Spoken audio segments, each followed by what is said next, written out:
Hey guys, Rorius here.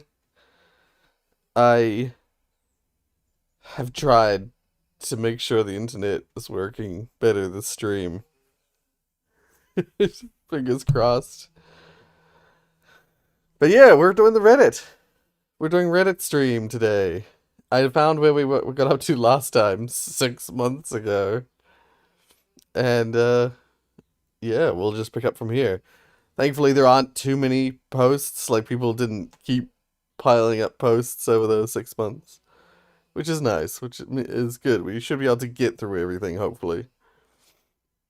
I realized I didn't at everyone just now when I announced the stream, so hopefully, hopefully it didn't lead to no one hearing about the stream. Also, thank you, Tiana, for announcing the stream for me. Oh, hey, Linux. Welcome to the stream. Yeah. Long time no see. Yeah, it's been a while. It's been a while. I did stream last weekend, but it was just a little catch up stream that not that well. It was a little catch up stream that because it was shorter than the normal stream. There was at least one or two people who arrived right at the end of the stream and were like, "Ah, I missed it." Yeah, it's all good. It's all good. Yeah. I think I streamed on Saturday last week, so Sunday this week. So it's yeah, different day as well. So yeah. But yeah, so for anyone who was not here last time, yeah, I finally finished all my studies. I'm still at work at the moment, but yeah, I've all the university stuff is over for now. I'm I have a little bit more time. I'm not as stressed. I don't have to spend every waking hour of the weekend working on assessments. Yeah, it's nice. It's nice I have time to stream. Because that was the thing, I think in the first semester, this is something I didn't mention in the previous stream, in the first like section of uni, I tried to maintain streaming in the weekends. Um, but I got really burned out and really close to failing a couple of the early papers. So at the latter end, I just had to. Oh, hey digits. Yeah, the latter end of the uni stuff, I just had to focus. So I didn't have any time to stream. But yeah, shall we? Shall we get started? We got this from 5 months ago. We've got speedrunners get dream luck for 8 minutes straight. Oh, right, I should go.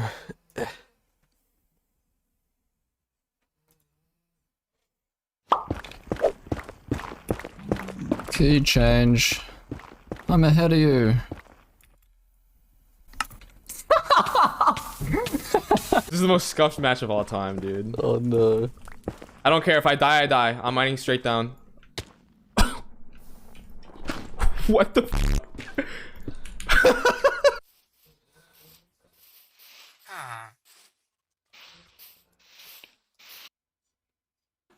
Oh, wait. What the? Oh, I'm out.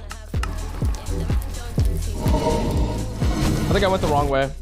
Ow! Oh, I'm fine. Oh, that could have been much more worse. That's because they 10 why seconds skull split. are they playing Bedrock? Why are they? Oh no, they're definitely not. They got the Oh! outlines on. Ah! God! If I hit the chest with looting before I open it while I get the thing. That's a good idea. Looting. Bam.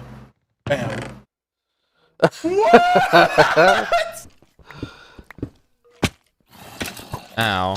Chill. I was about to say, how are they getting in scenarios where they're not taking damage?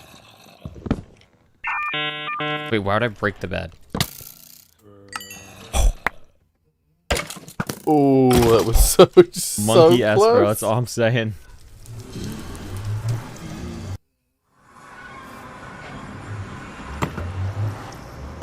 What? Are you kidding me? He's got it. We just need decent blind travel here. Wait! What? Wait. One chunk off blind! Once Steven's right. What? What the fuck? Excuse me. And it was a dead end. What?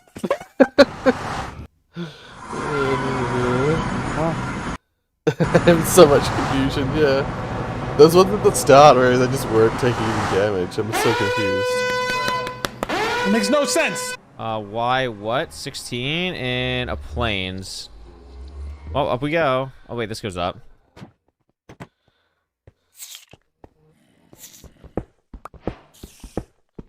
Shut up.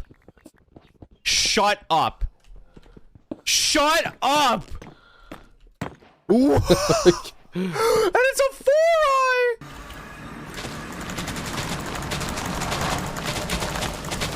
Man. Oh, I was supposed to die. I pre up the fall, it's like fine.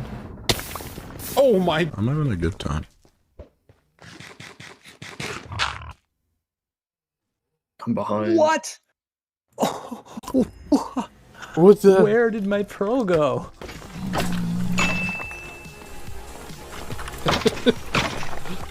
Yeah. Is that even fair? Can you pause the game while on like an online match? Oh. That leaf my gosh, placement, I know, right? 2 pearls. People fucking Need to get an speed entity building. like inside of me. But like, it was pretty haphazard, but he still was speed building.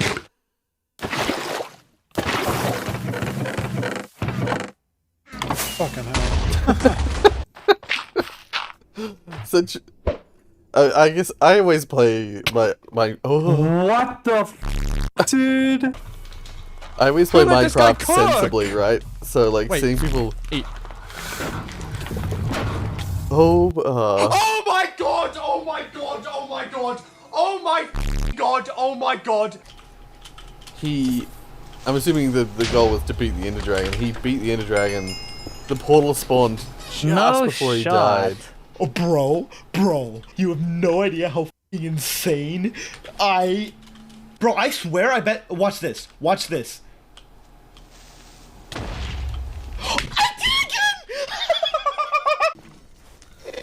Must be some sort of emerald match where you have to find emeralds.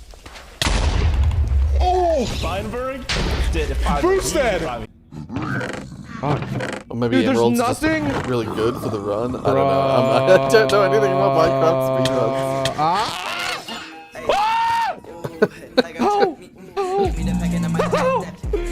That's screwed. Wait, that is the world record holder. Oh, right. Third one. Minecraft bingo. Ah, right. Oh, we're chilling. Careful, don't do the last one. Don't do it, don't do it. Oh my god, you get in our damage immunity window. You're 2.5? Yeah, we're at 2.5. We should be dead. God, that was so dumb, man. Alright, spawn me in a bastion to make up for it. Except then I'll be sad that it's a good run.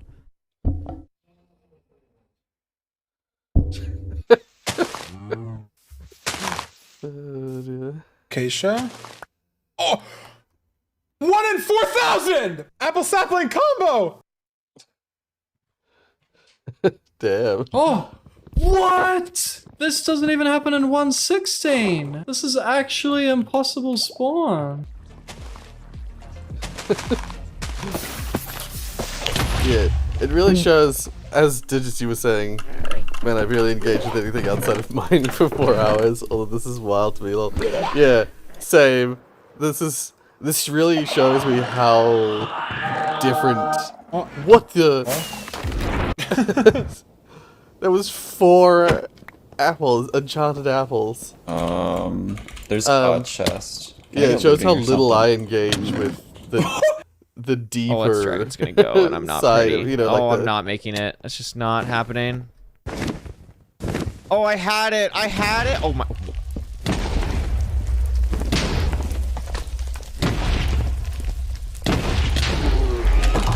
What?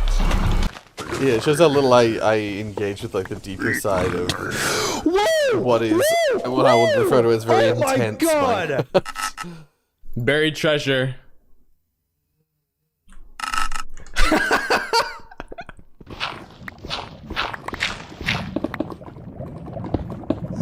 Okay.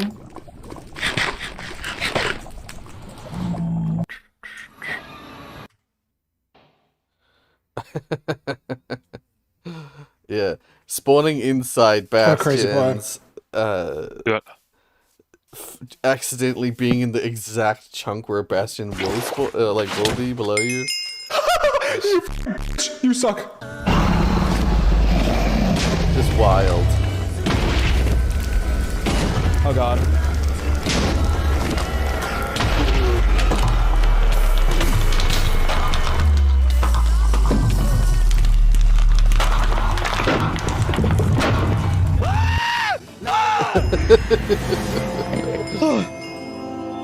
The screams.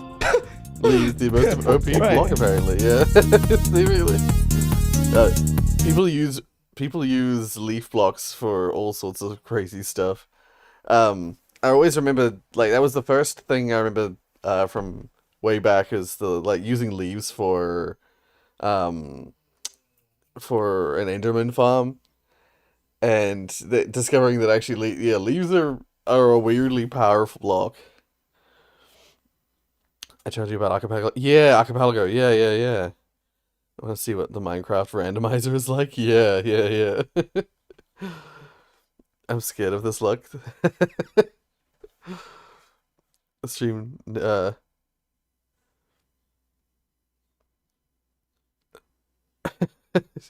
can see it on. You can see the negative delay. You can see the chat on the screen up here before you see it in your stream.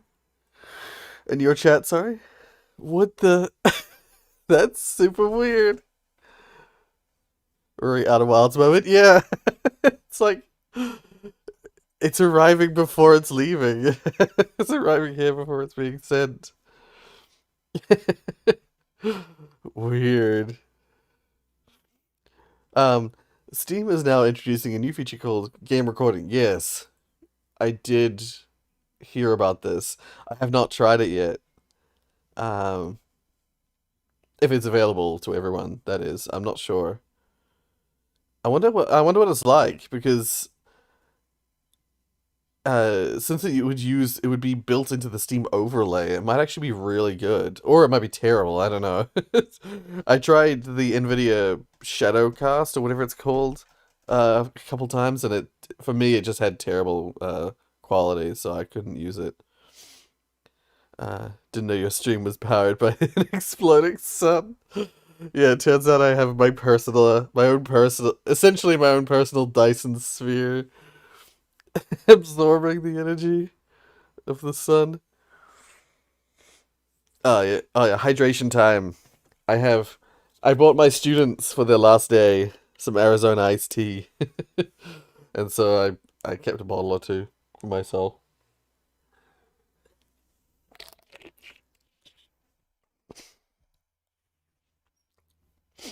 Nice.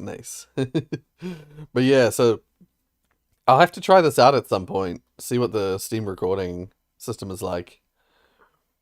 Yeah, this is actually what I kind of assumed would be the case. It's got that same system that a lot of other ones have, which is where you could have it just auto recording in the background, and then just if you liked what you just had, you can be like, oh, save that last 120 minutes. Yeah. I have never seen an Arizona iced tea in that. But yeah, neither. No, this is weird. This is weird for me as well. Because we don't really get Arizona iced tea very commonly here, but every time I've ever seen it, online or in store, it's always been in a can. It is super weird packaging. This like plastic bottle with the curve like this. Yeah. Very strange. Yeah. Iced tea. Also drinking iced tea. Nice. Yeah, what a coincidence. I so rarely have iced tea.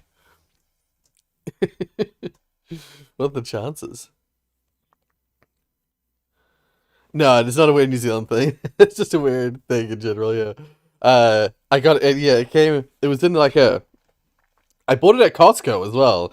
So if it was ever going to be like the American standard way, you'd expect it at Costco. Um, but no, it was.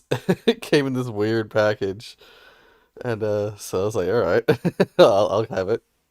It was also less than a New Zealand dollar per bottle, which I was very impressed by because that's normally Arizona iced tea is $1 US. That's like their whole thing, 99 cents US. Um, but yeah, this was like 12 bottles of this for $9 something. So I was very impressed. Super cheap. Uh, but yeah, so yeah, I'll have to try this out. I'll have to try this recording out at some point. Yeah, it was your typical Costco thing where it's like bulk purchase makes it cheaper. So yeah, it came in a pack of 12, um, which isn't really that bulky, but it made it cheaper. It was the cheapest drink option I could get. I also got a tray of just like cans of drink, but that was much more expensive. I think it was like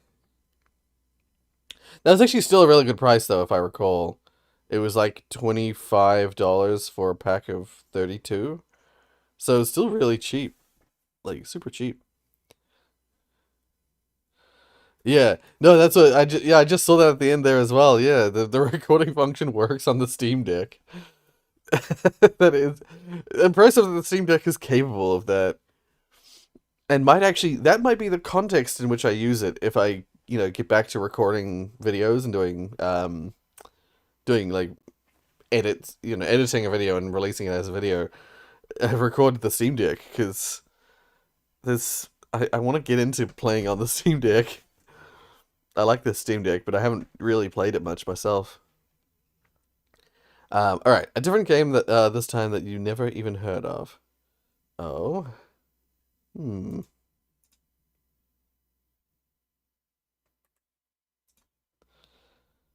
What is this? Luxor Evolve. He is right. I've not heard of Luxor Evolve.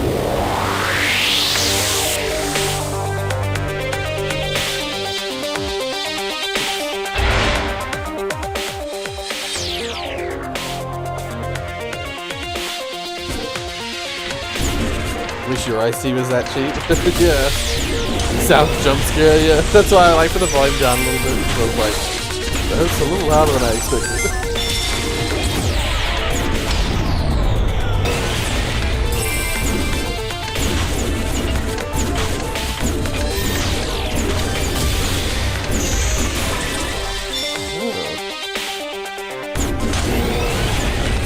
Yeah, I was gonna say, I think I get the concept. Interesting version of this concept. Oh, you have to be... I don't think I could play this. You have to be so multi-aware. Like, you have to be aware of what you've got and what the best angle of the shot is. I don't think I could. I think I would be terrible at this game. It's a Peggle and Delga feature.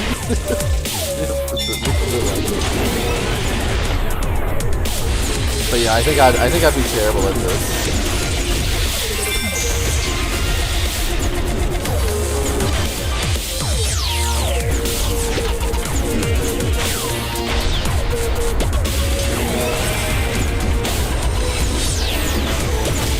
It's like you should like time your shot to line so that it will actually hit when you want it to hit. Because the targets are moving, and then you've got to keep an eye on what colors you have currently with every shot.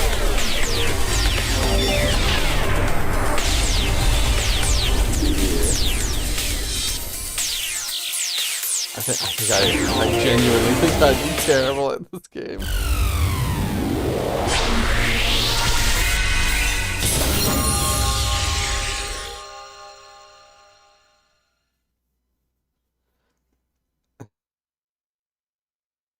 Let's skip in a bit.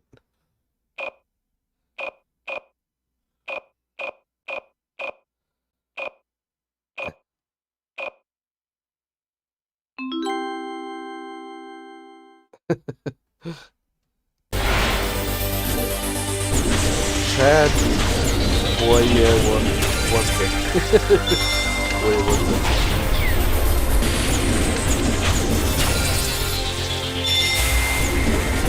I was thinking of names of the games based on, and I landed on Jules and Helvetica. Right. There's a game called Helvetica.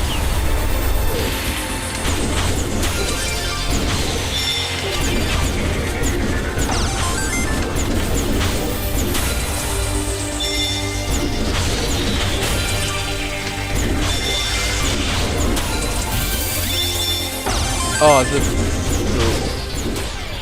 still a little loud. Okay, put it down further. But yeah, I didn't know there was a game called Helvetica. Oh, whoops. So this is like credits level?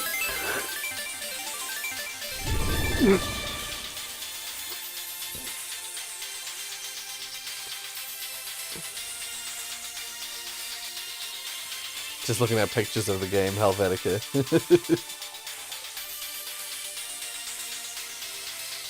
Alright. Oh, there is actually a game called Helvetica, as it turns out. I don't know. I didn't know if how it related to this, but it has like orbs on a board. Again, I don't know if it's. There's a game called Helvetica. At least something came up when I searched it. Yeah. Helvetica Standard. The font. But yeah, if you look up Helvetica game, at least I saw something. I didn't really investigate further because I tried clicking on the link for it, and it just was like, nope. I just saw this. I'll pop this out and go. I saw this, whatever this is. This thing. It's super low res because, like, if I try and click on this link, it just says like, nope. I'll bet standard is. Oh, it's an anime meme. It shows how much I know about anime. 0 cents, and that's why it's great. Okay. I have no idea. Oh, whoops! I mean, forgetting to upload. Yeah. I always have to get Mark to explain anime stuff to me because I'm so out of the loop. I've now watched maybe 3 or 4 anime in my anime series in my entire life. Other than like Ghibli films. I've watched a few Ghibli films. Oh, Ghibli. I highly suggest. Okay, 1 second, I'll write it down.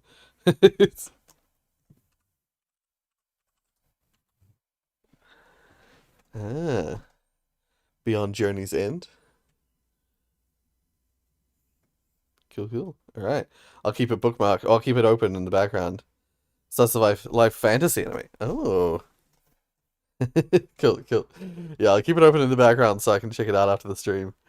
I'll see it and I'll ask Mark if he's seen it because he's much more of an anime boy than me. All right, so that's what we just watched. Whoops. Okay, this one, Portal Graphics Overhaul Chamber 16. Okay, stop. There, good. Okay.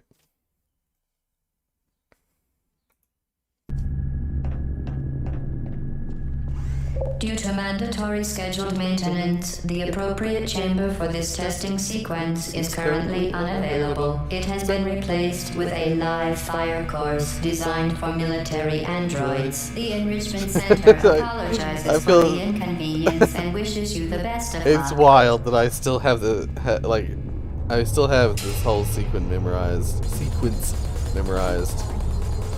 Please put me down. This is one anime called A Good. A Whisker Way, and it's good, I think. Ah, okay. I'm not familiar. It's on Netflix, but maybe not in NZ, so you might need a VPN ride, yeah. So wait, anime movie called A Whisker Away. Okay. I'll look it up. 1 second.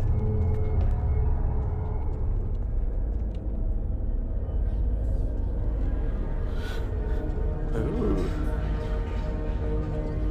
Interesting. It's from 2020. It's new. New-ish.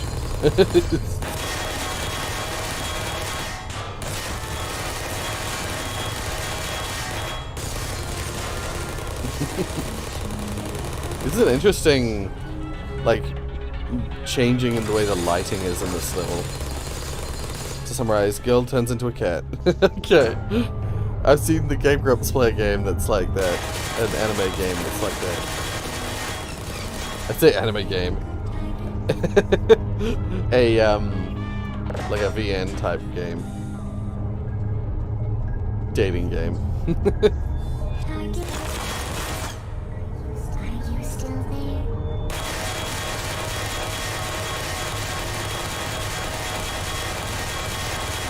Yeah, this is an interesting, like, alternate lighting setup for this level.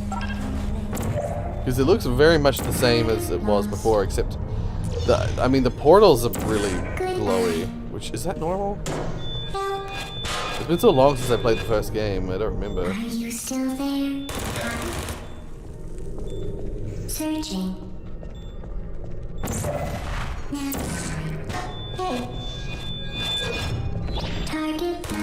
The terror voices will never not be funny. The Yeah. Enrichment Center once again reminds you that Android Hell is a real place where you will be sent at the first sign of defiance.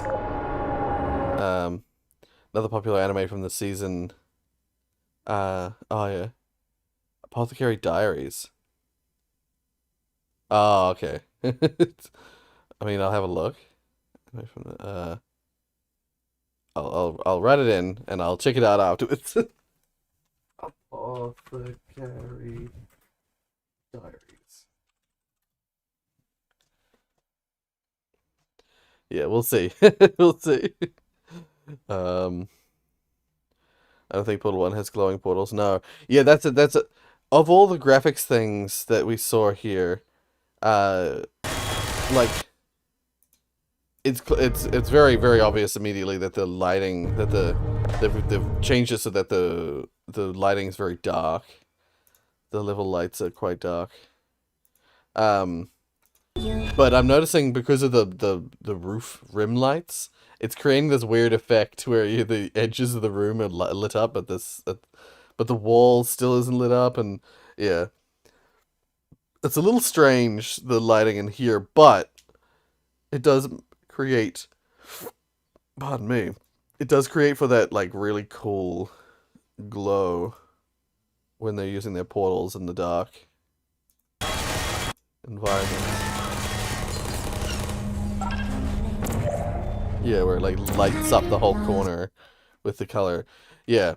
I don't think that's the case in original Portal. I don't think that's the graphics are like that. But other than that, I can't really tell much else has changed.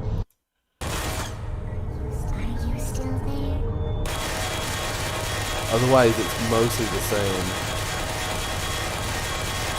same. But yeah.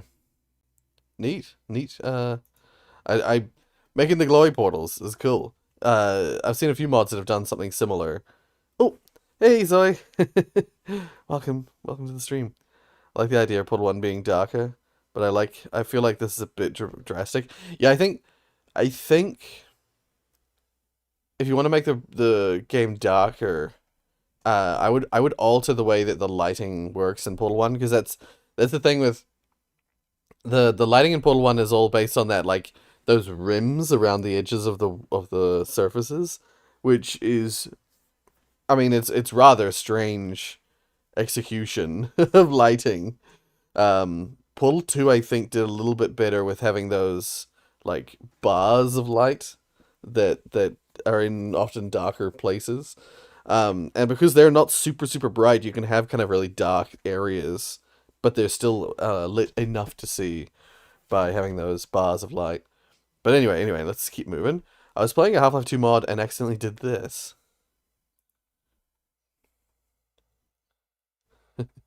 Oh, wait, just quickly. I wasn't paying attention to the fact that this was other graphics and I didn't notice anything. That's just it. It's like it was similar enough to the base that I couldn't tell if there was anything altered other than the like glowing portals and the lighting difference. Been playing Dark Souls 3, my first ever Souls game. Dark Souls 3 is probably a quite a difficult one to start with. It's challenging and it's very reference heavy. It references the previous games a lot. But very much playable, as a first game. That's not so much a problem. You're on Abyss Watchers. Nice. Abyss Watchers is a really fun boss. It's a really interesting boss. What kind of build are you using? Just out of curiosity.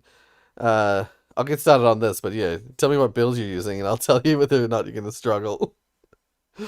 Yeah. Nah, I wouldn't know. I've only played Mage.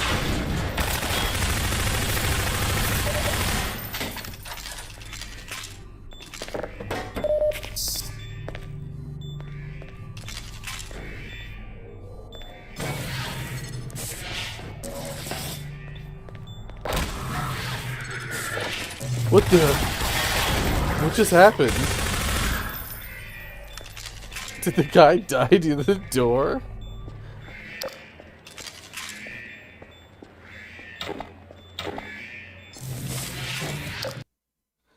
Wait.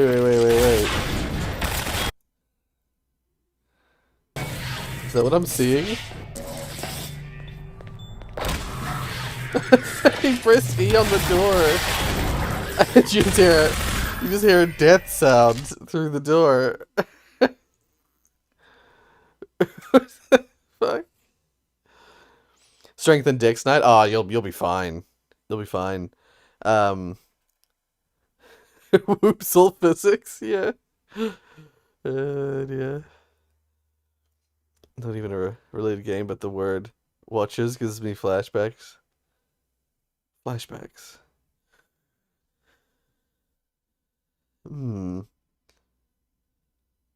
never played any of the Half-Life games. Is that normal? You've never played any of the Half-Life games? Need to get you into some Half-Life. No, that is not normal. Pressing E on the door and the enemy dying. That's really funny. Dear. Yeah, no, normally it just, the door opens onto the soldier and then like the soldier immediately closes it because he's in the way. To be honest, the only Half-Life I played was Sven co-op with you. Like, fair enough. I mean, that we played through most of Half-Life. And while some of us, there was a few of us who like died at the start of a chapter, and then the rest just finished the chapter for us. Yeah, that we still get to experience the whole of Half-Life 1, I think, in that Sven co-op game. So yeah. All the bots got banned. There was a ban. Ooh, let's just. There was a ban wave on bots in casual. The Steam charts imply it was around 16k, and this seems to be true. 99% of bots are currently gone. I asked my Discord to report back, and nobody in any region, North and South America, Europe, Asia, and Oceania ran into any bots. I get put into Virginia servers, and at 1 AM, I found 0 bots in 10 minutes. Also, wait, this isn't the guy who doesn't like his videos being reacted to, is it? It's been too long, I don't remember. 1 second. I'll just check. Out of respect, I'll check to see if there's someone like this that... Oh, crap.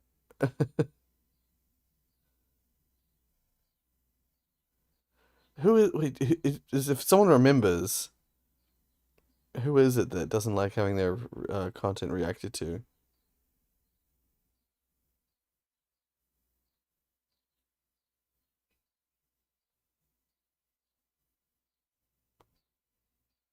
I don't know. They did a video on it. That's why I'm checking through their videos because there was some YouTuber like I don't know if it is this. No, I think they do more Half-Life stuff than TF2 stuff. This might be someone else. No, there's nothing in there. Um, True. No, Lazy Purple. I haven't seen. I mean, I haven't seen anything from Lazy Purple. Maybe Lazy Purple did. Um, but no, it was someone. It was someone with a name similar to this. Uh, but they did mostly Half-Life stuff. I wouldn't remember what the name of the video is.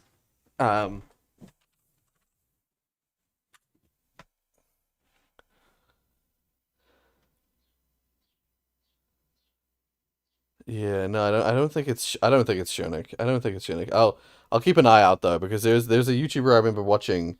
I used to react to some of their stuff, but then I saw a video of theirs basically saying that they don't that they think it like belittles or diminishes their content, so I stopped reacting to them.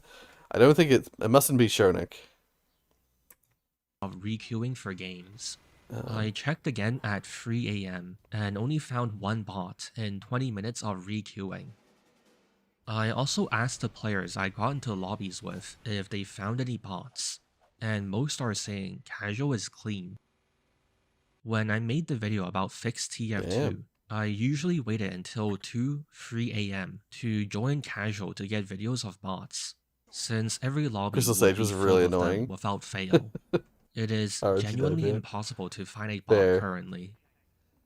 From a list of bots curated by EU player Cleffy, of 849 bots logged, 89 were VAC banned, 131 community banned, 4 game banned, and 249 accounts deleted entirely.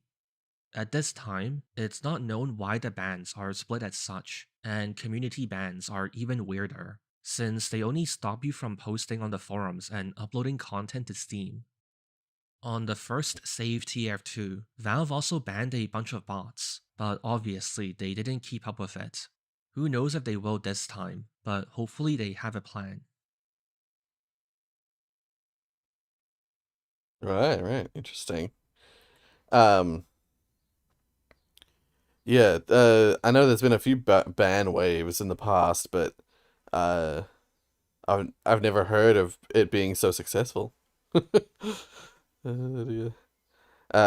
Yeah, I'll try and figure out who it is that which YouTuber it is that doesn't like being reacted to, and I'll identify it so that yeah, so we don't get more of it. Anyway, the art of timing and spacing. Oh, I don't know if Ted Ed likes being reacted to. I think that might be copyright claimed. We'll see. We'll see. Once said, animation pioneer of animation technique once said, the Damn it. great 20th century pioneer of animation technique once said, animation is not the art of drawings that move, but the art of movements that are drawn. What happens between each frame is more important than what exists on each frame. What did he mean? Well, for an object to appear in motion, it necessarily has to change in position over time. If time passes and no change in position occurs, the object will appear to be still. This relationship between the passage of time and the amount of change that occurs in that time is at the heart of every time-based art form, be it music, dance, or motion pictures. Manipulating the speed and amount of change between the frames is the secret alchemy that gives animation the ability to convey the illusion of life.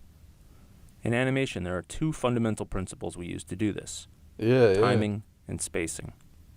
To illustrate the relationship between them, we'll use a timeless example: the bouncing ball.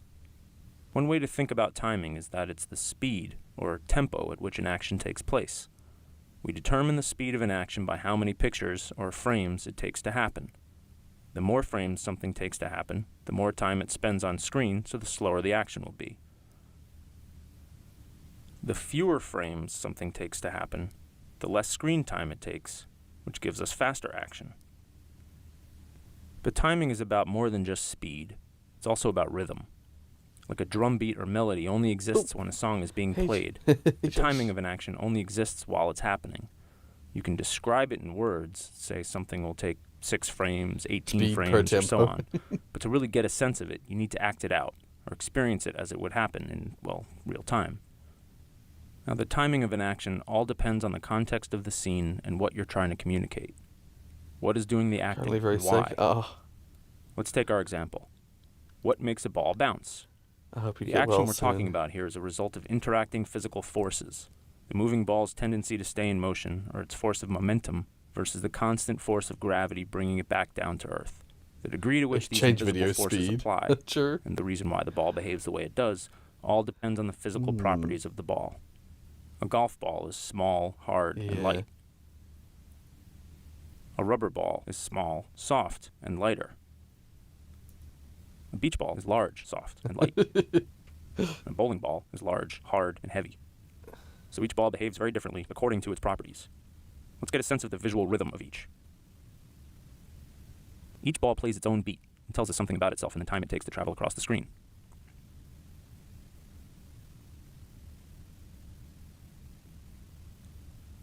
The visual rhythm of these hits is the timing. Okay, let's start animating our ball bouncing up and down with a simple cycle of drawings. 2 more months and Draw I a get my circle 1 here, year call badge. it point A, Oh, our starting nice. point.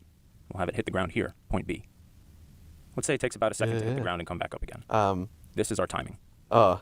Just for people who might not have been here last stream, or that kind of thing, just because you asked about uni work, my uni work is done, thankfully.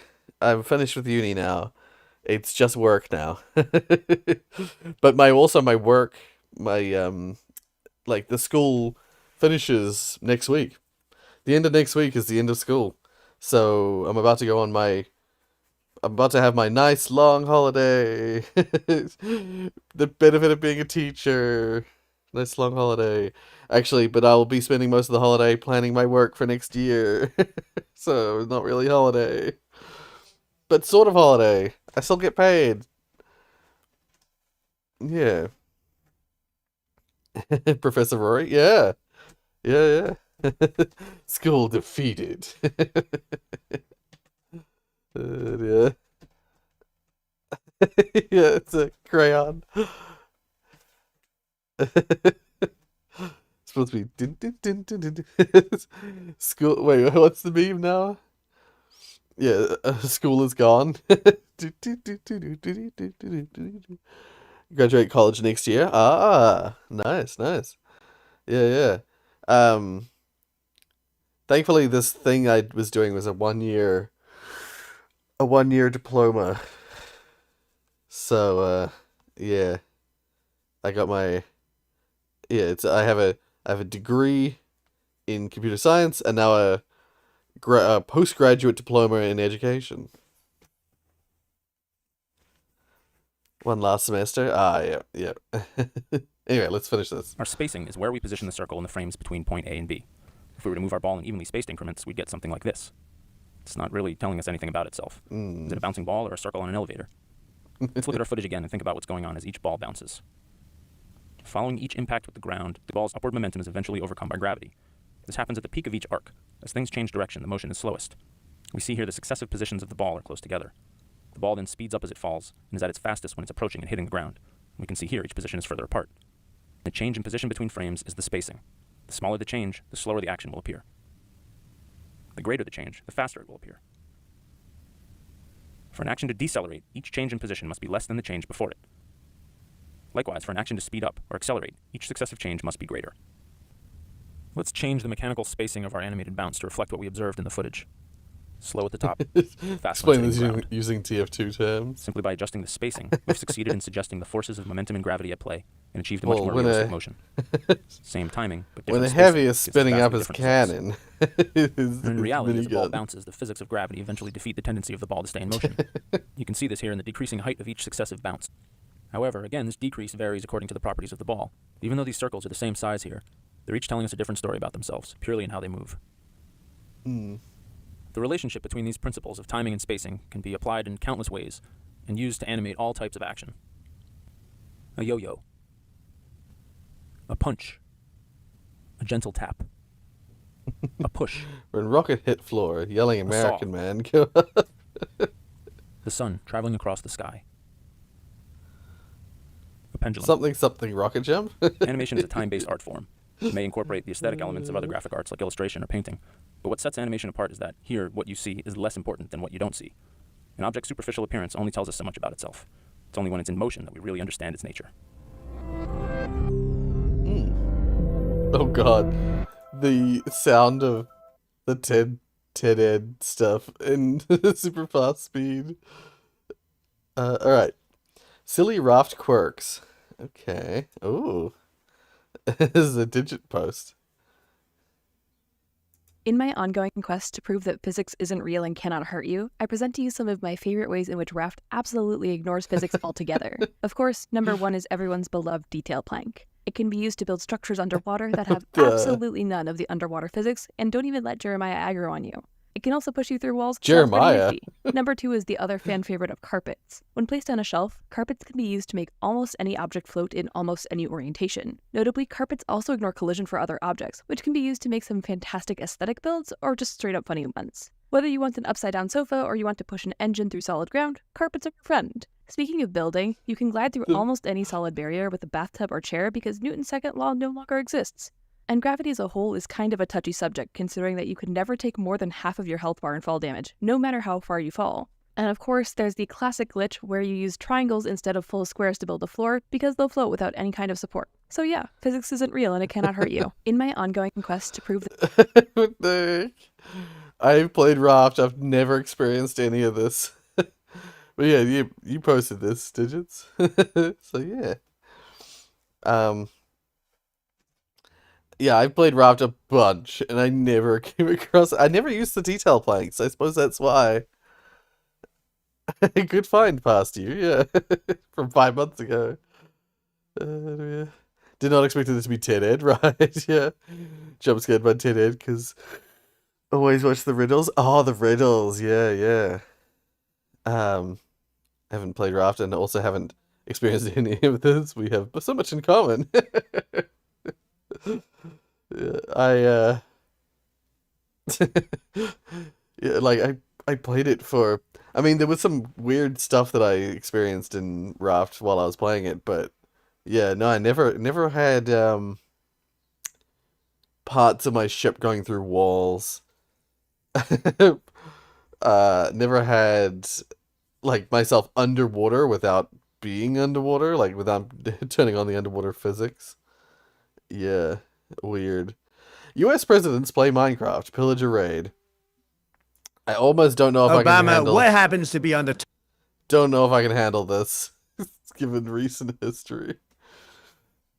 Obama, what happens to be on the top right corner of the screen? A pillager curse. Exactly, and what will we do with that pillager curse? I'm assuming some innocent people are about to die. Not innocent enough, because they wouldn't trade with me. They must have a thing against naturally radiating people, and I was glowing like a star in their dull village. Enough with the analogies. So we're doing a raid right after a woodland mansion? Wrong, I'm doing a raid. You guys have to sit back and watch like you forced me to during the entire mansion looting. As you can see, my inventory is stacked up and ready to go. We are not ready to go. We have a Gogurt pack of arrows to our name. Do you not realize how many arrows that Brock used at the Woodland Mansion? And do you not realize that you're speaking to the world's best Minecrafter, the very best? Donald, there's a reasonably good chance that you're going to get put on a platter and served for dinner by these pillagers. Quit gagging on yourself and think rationally. I see who really has faith in me. No Oh, matter, absolutely to the off very the end wall. I'll stick This it to summer you, has and to the become very end I will watching win. educational Now videos stop about physics and then backseat video gaming of and let a Donald real Trump gamer playing game. Minecraft. You careless oaf. Fine. Make your mistakes. He's the one that grinded for all the Yeah. resources that he's about to lose. So let's not take this as an L on our part, Joe. Would you guys calm down? It's not like I'm robbing the kidneys of a homeless man. We're just going to a random village off in the distance and testing out a few things. Small things that don't matter. That is true. Just don't do anything stupid. Don't let your ego get the best of you. If it gets bad enough, run away. I don't care how much we make fun of you. Don't try to lose your items. Again, Joe, take a snooze or something. It's not like we're traveling across half of Europe like we did for the Woodland Mansion. The village is right there. If I die, I'll just come back here and get my stuff. Still, for our sanity, just be careful. No promises. And it's officially starting. I can't believe I'm about to say this, but don't die, Donald. Attention, all you random civilians. I have brought an angry mob with me because I said some mean words on Twitter, and now they're going to burn your houses down. Be ready. Iron Golem, be prepared to put down some Tumblr users. Ah, boy. Refresh my memory again, Joe. How does a raid work? Waves of pillagers spawn in and try to attack your village. The waves get was harder as ready the for raid it. goes on, and you have to make sure at least one villager lives. They spawn in at random places, so yeah. you have to be on. I think we'll move on. I'm not gonna watch the whole thing. We get the idea. AI voice replication is impressive these days. It's terrifying, but impressive. I'm sure there's enough videos of me talking that you could entirely replicate my voice. Dear. I've been meaning. I can hear all the errors in the voice. Yeah, that is true too. Like, this is the thing, is I saw a thing the other day actually that was like someone mimicking one of my jobs is voice tech. So yeah, that's yeah. No, you're right though. Like, while the voice replication I still say is impressive, you can still very clearly tell that it's AI generated. We're nowhere near at the stage of like it being truly, I mean, that kind of AI generation, it just, what you'll never achieve like a truly authentic sound. Yeah, I think we've had enough of Trump. That's why I was so upset. Is I remember thinking when Biden won the previous run, I was like, oh, thank God we can just stop hearing about Trump all the time. And I was so disappointed to have him back in the news and him back as president. Oh, God. I'm just so sick to death of him. Anyway. Yeah, no, it's gonna be... I really feel for... I have to do a little, like, PSA here. I really feel for everyone in the US. The next 4 years are gonna be fucking hell. There's so much horrible shit that they have planned, and I can only hope that it doesn't have the deep effect that they think it will. I'm hoping that America survives the next 4 years, and that at the end of it, whoever comes in replaces Trump, whoever's the next president afterwards, I hope that they are able to undo or like at least fix most of the horrible shit that happens over the next 4 years, because I do think it's gonna be a shit show, and I can only hope that the rest of the world doesn't take Trump winning presidency this time around as a sign to further any sort of like horrible conservative causes. Yeah, exactly. Thoughts and hope for minorities, for LGBT, for women. Yeah.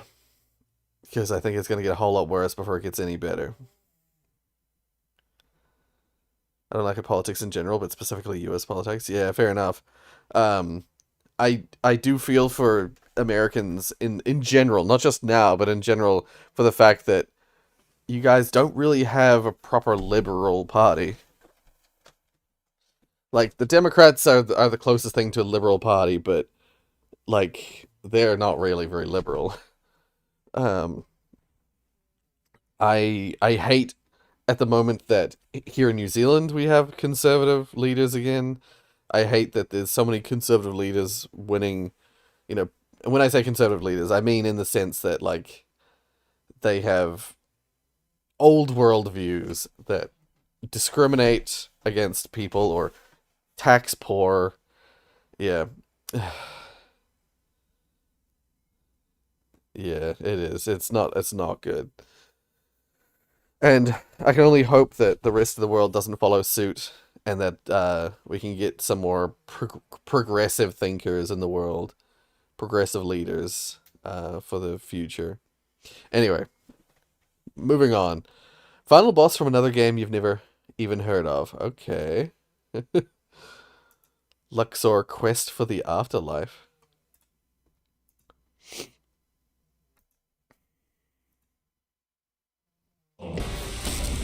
This is 15 minutes, so I can't watch the whole thing, but... so this is the same sort of style game as the previous one.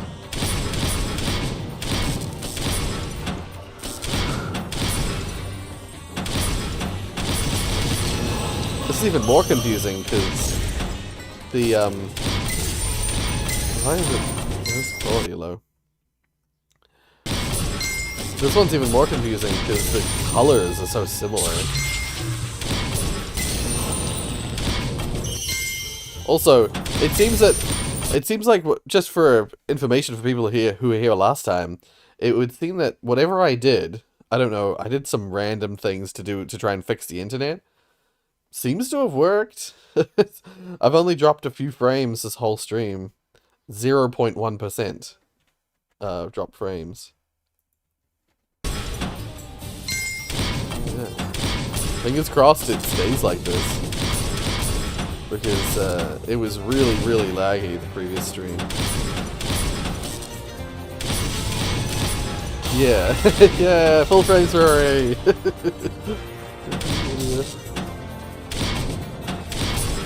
I saw 21 Pilots a few months ago, and a band from New Zealand. Ah, Balu Brigada. I'm not familiar.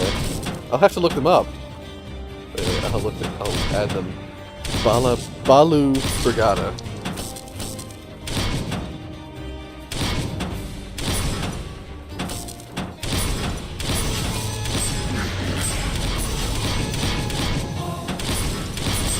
Yeah, alt pop duo from New Zealand. Have to look into them. Oh wait, the post I submitted 2 hours ago didn't go through. Oh. I'll have to have a, yeah, I have to try and repost it.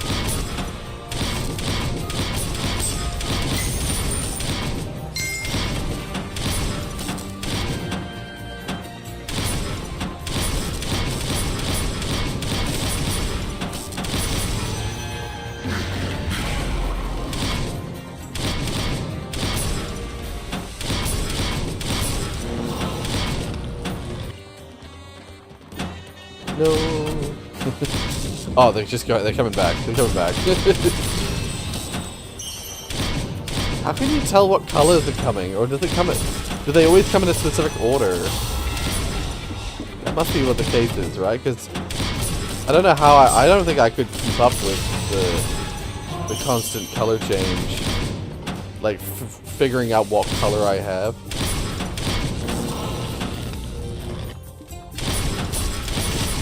There must be some way to tell.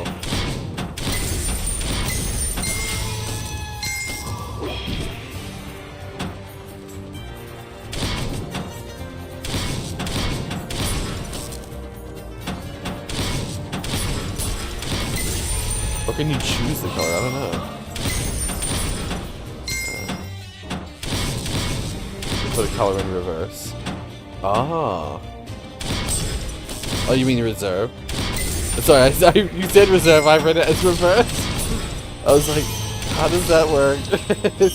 No, you can put it in reserve. That makes sense. That makes sense. Yeah. It would seem that I still do that. We'll leave it there. But yeah. Nice. Oh, there was the timestamp. Oops, there was a timestamp. Timestamps don't work with Reddit anymore. So wait, 10:45. Let's just check out 10:45.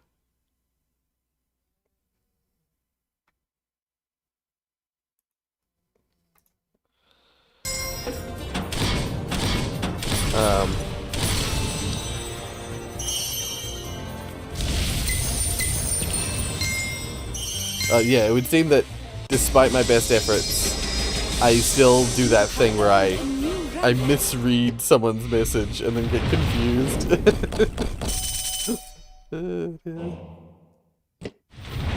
Yeah, I can see the color. You can tell what the color is that you're about to fire, but like sometimes Nathan fires like multiple in quick succession and just lands them in the right place. And I'm like, how does he know what the color's gonna be? When the sun is totally blocked out during the eclipse. I am powered by the mighty Amun. When you are shortly the link. defeated in battle, I will destroy the jars, and Nefertiti will be trapped on Earth with her husband. Hello, Fireboy. Until their car is extinguished by total You have to redeem death. fart sounds.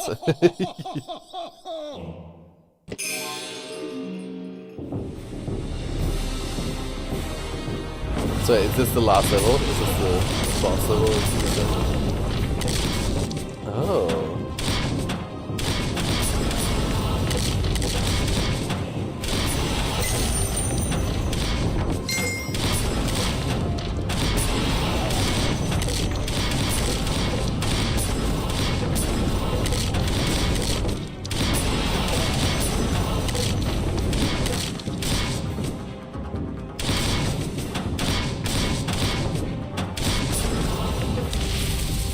So I can't really tell what's winning and what's losing in this scenario.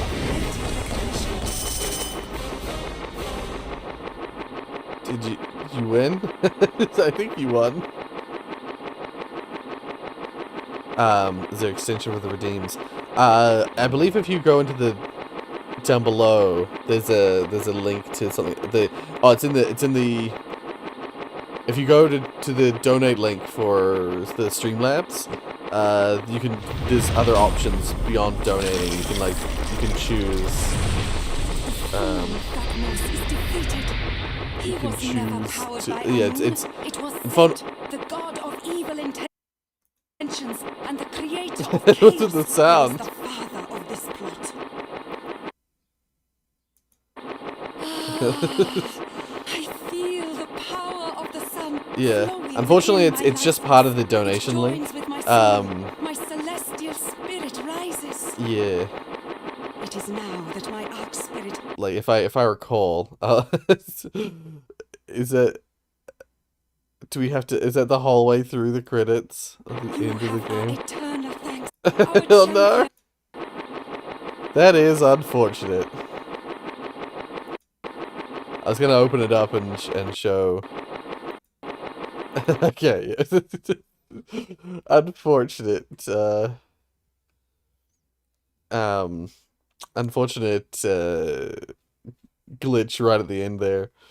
But yeah, if I open up the stream, if I go share link, copy, yeah, for anyone who doesn't know, so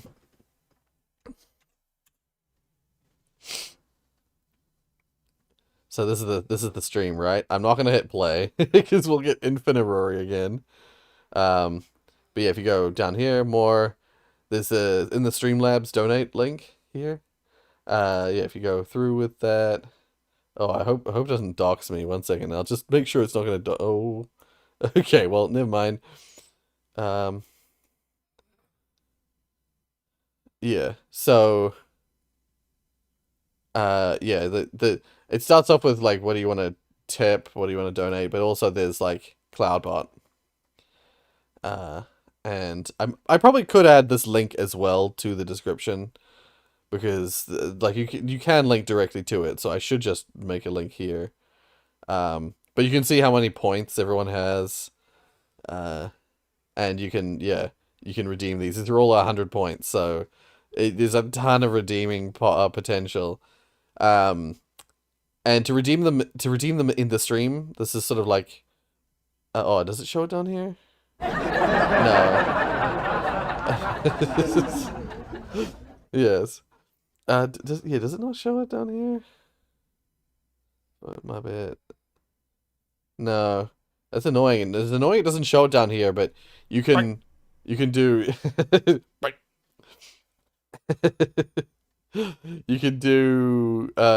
these. You can redeem these by using, I think, excuse me. It's just exclamation mark excuse me, all lowercase, no spaces. Tiny bang is, I think it's exclamation mark. Is it T-Bang or teeny? It might be Tiny Bang. I forget. This is definitely C laugh though. So good. Sammy? I set you up with Sammy. Oh, I'll have to redeem nothing. That's right. Yeah, it's exclamation mark redeem, and then yeah, there's commands for each of these, but I forget what they are. One second, I'll have a quick look. Close this.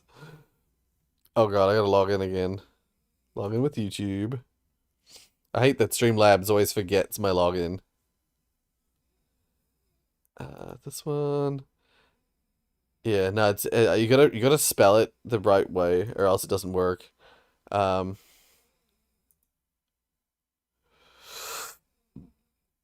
Rorius is a nerd right now. Oh my god.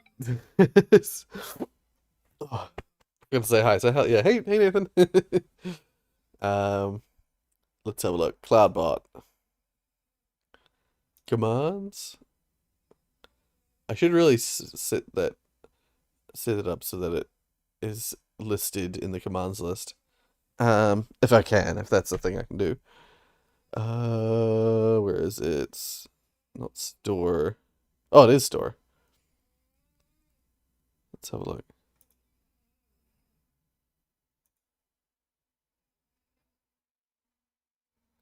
How do I see how I wrote it? I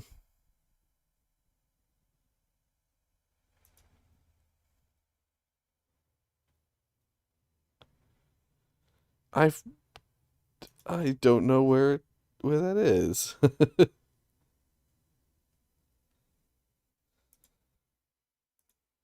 So when I go into here and edit, it doesn't show me. Wait, next? Oh yeah, so crowd laugh is just C laugh. Tiny bang is just bang. So you just exclamation mark redeem bang. And then excuse me is exclamation mark redeem excuse me, all lowercase, no space. So yeah. Yeah.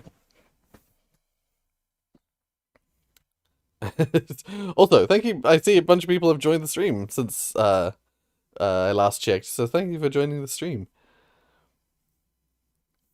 Yeah, so if you write like wait, I should probably just show it. Wait. God damn it, I have to load it back up again. Oh hey. That's what I hear when I join. It's bang lol. See? Yeah.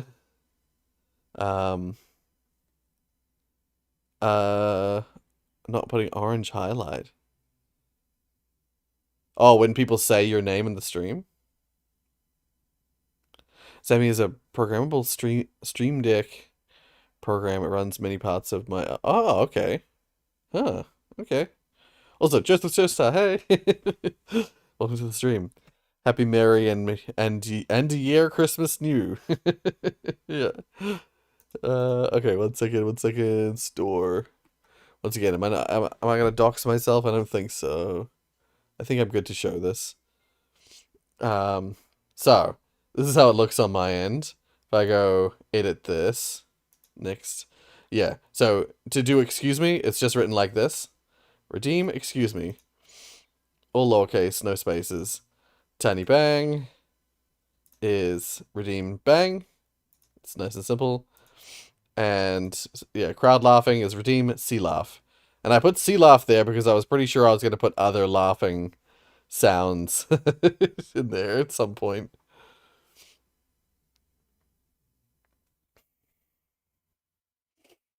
Yeah, maybe it needs to be capitalized or something. Oh, so you gotta write your redeem. Exclamation mark redeem and then C laugh. But yeah, anyway. Yeah, that's it. There we go. And of course you have to have the points to do it as well. But it's easier if you just go to the link below and use the service, because that way you don't have to type it into the chat. You can just click it and then yeah. It's been a while. Yeah, fair enough. Oh my god. Joestar, you have 2,220 points. Yeah. So it just needs to be written out correctly. Yeah, you're rich. Alright, hackers can now ban you in Dead by Daylight. Oh god, it's not good. It has. Yeah, let's go here. It has finally happened. Something I have been concerned about for a while. 12 minutes, Hackers though. can now Probably get can't you watch the whole thing. permanently banned both on Dead by Daylight and the Texas Chainsaw Massacre. So in this video, I'm going to explain how they're doing this, who their primary targets are, why it's about to get much worse, and what our only option is as a community to defend ourselves against it. Let me get you all caught up on what's led to this massive problem. It all started a while back when a streamer known as Griff HD got banned out of nowhere. He said, "Hey, Dead by Daylight, I've never even received a temporary ban before, and now I get this email saying I am permanently suspended and they won't even tell me why. I've streamed this game for almost 4 years and have 10,000 hours. I'm not even being told why I have a permanent ban." And here is the email he is referring to. This is Hank from the Dead by Daylight team. He says, "Hello, thank you for contacting us. We have reviewed your case and our records confirmed that this account is associated with accounts or sources of activity that breaks the terms of the game's TOS and has received a permanent suspension. I regret to inform you that this means your continued access to Dead by Daylight has been permanently suspended. To protect the integrity of our game, including our security systems and detection methods, we cannot disclose any further information regarding your ban and our investigation process, as that could compromise future investigations. This matter is now closed as you have received a final decision regarding your case. Your permanent ban will remain." Now, luckily, since Griff is known in the DBD community, there was an overwhelming backlash to this false ban. During this time, people were saying that Griff was being impersonated on another account who was cheating while using his name, and the devs banned his real account instead of the cheater account. And as it turned out, this is exactly what had happened. Update. Just got an email that the ban was put on the wrong account and that the issue should be resolved within the next week. We'll keep updating on how this unfolds, not celebrating yet, but I do want to thank everyone who has helped get Behavior's attention with this. Much love. And again, the email says, "Hello, Griff. My name is Alexander, and it's a pleasure to meet you. I am reopening your ticket to let you know that we've reviewed your case, and I have personally confirmed that the bans placed should not have been placed on your account." So now they're just doing a total 180 from the last email. "This means that we have started working on removing the bans on your account, but it will take time as we are also contacting our partners to properly correct the issue." That means that they're contacting Easy Anti-Cheat so that Griff doesn't instantly get banned next time he gets on the game due to a hardware ID ban that's been placed on his account because of this. For the time being, you will not be able to play on a new account until the bans are correctly removed. I know this is not ideal to hear on a Friday night, but I wanted to reach out before the end of the day to let you know we're on it. It will likely not be fully resolved over the weekend, but once everything is resolved, I will be sending you another message to inform you of more updates. Then the conclusion of this was that Griff was able to get his account back with 560,000 blood points of compensation. How lovely. Now, most people probably assumed this was a freak error and it would never happen again, right? Well, what if Griff hadn't been so well known in the DBD community? The answer, most likely, is that people would have assumed he's guilty and deserved the ban, and Behavior would have never lifted it, and his 10,000 hours of playing the game would have gone straight down the drain along with all of the DLCs he's purchased. But the story does not end there. That's one of the biggest elements of this that I'm shocked by, is that it's the fact that this game has in-game transactions, you know, DLC and microtransactions. So if this bans thing, if someone you play with who is a hacker gets you banned, that's money, you know, that's some money wasted, that's money lost. That's shocking. Playing Dead by Daylight destroyed my brain cells. Please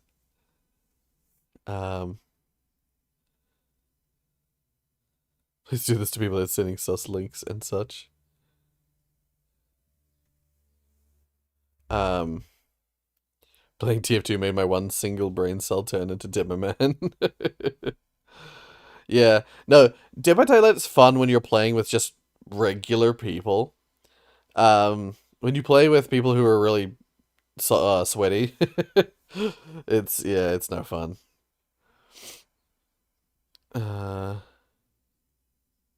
Oh, you're going back to in the previous part of the stream. Yeah, fair enough, fair enough. Gee willikers.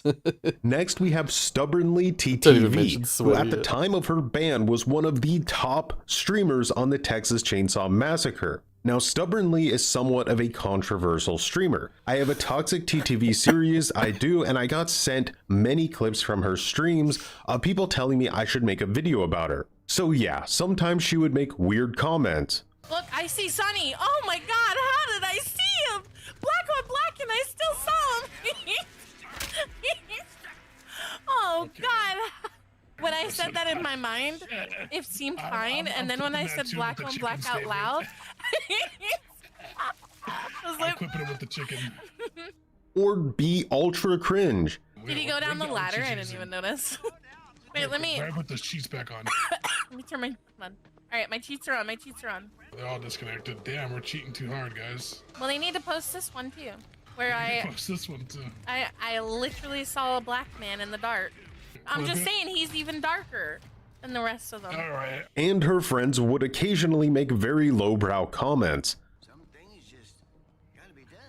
Why does he talk the way he talks? Like I find he's it. retarded. Oh my god! Hello? Well, don't say that. First of all. Sorry. He's he has special needs. But 99% of her content was totally normal, and I don't make videos to assassinate streamers' careers for content. I take all of those videos very seriously, and it's why I've only ever made 3 of them. Long story short, Stubbornly was banned for cheating by Gun. Now, the first thing that stood out to me about this ban, other than it obviously being a false ban, is that Stubbornly was being egregiously impersonated by a cheater for quite some time leading up to her ban. And she was very vocal about it prior to her ban out of fear that this exact thing would happen. I spoke on this at the time to try to get Gunn to take another look at the situation. I asked Wes Keltner, with all due respect, if one of the top creators gets banned for supposedly cheating, there needs to be a real investigation. If hackers find out they can get us banned through impersonation, we're all cooked. Unfortunately though, Gunn is much more egotistical than behavior and decided not to comment and keep the permanent ban on Stubbornly. Also, just in case you're confused, you cannot be banned for using reshade. It's cringe for sure, but it's officially whitelisted as an unbannable offense. They're accusing her of using actual hacks when it was very obviously the impersonator that they're looking for. Now, right after this happened, we ran into another story of a 14,000 hour player and Twitch streamer named Altair also being banned from DBD permanently out of nowhere, and it was here that I really knew I needed to reach out to my sources to see what the hell was actually going on with all of these false bans. What I found out from my sources was that these bans are not related to Easy Anti-Cheat whatsoever. EAC will only ban a player if they're 99.9% sure that that player is cheating. They would rather let 1,000 cheaters keep playing than accidentally ban a single innocent player. So these players are personally being banned by human developers at these studios. Now, why that's happening is a good question. Is it negligence? Is it nefarious? We'll get more into that soon. But through messaging these banned streamers as well as my sources, I came to find out that they weren't.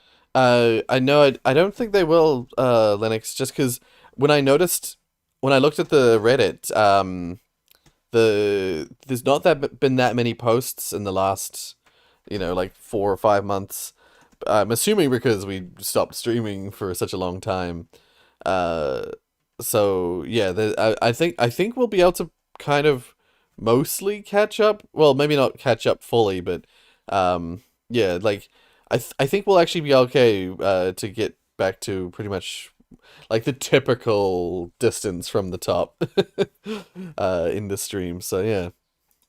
The only ones being falsely banned. In fact, there's entire Reddit threads dedicated to this subject recently, and thankfully even these players who are in no way able to get the DBD community to vouch for them are being able to get their accounts unbanned after lengthy appeal processes. But unfortunately, these people are getting immediately banned again, most likely because behavior is forgetting to remove the hardware ID bans from their PCs. Real hackers use hardware ID spoofers, so this can't happen to them, but obviously innocent players don't have hardware ID spoofers because they're not cheaters, so they just get instantly banned again when they relog onto the game. So this is really pointing in the direction of extreme negligence on the part of behavior. Now, Altair was aware of this problem and chose to format his PC before attempting to play again after his ban was lifted, so hopefully that keeps him from getting rebanned again. So now that this is becoming more of a big problem, something really terrifying has happened. The hacking group put it to the test to see if behavior was falsely banning people. The answer is yes. These hackers often stream themselves hacking and sometimes play for days or even weeks before getting banned.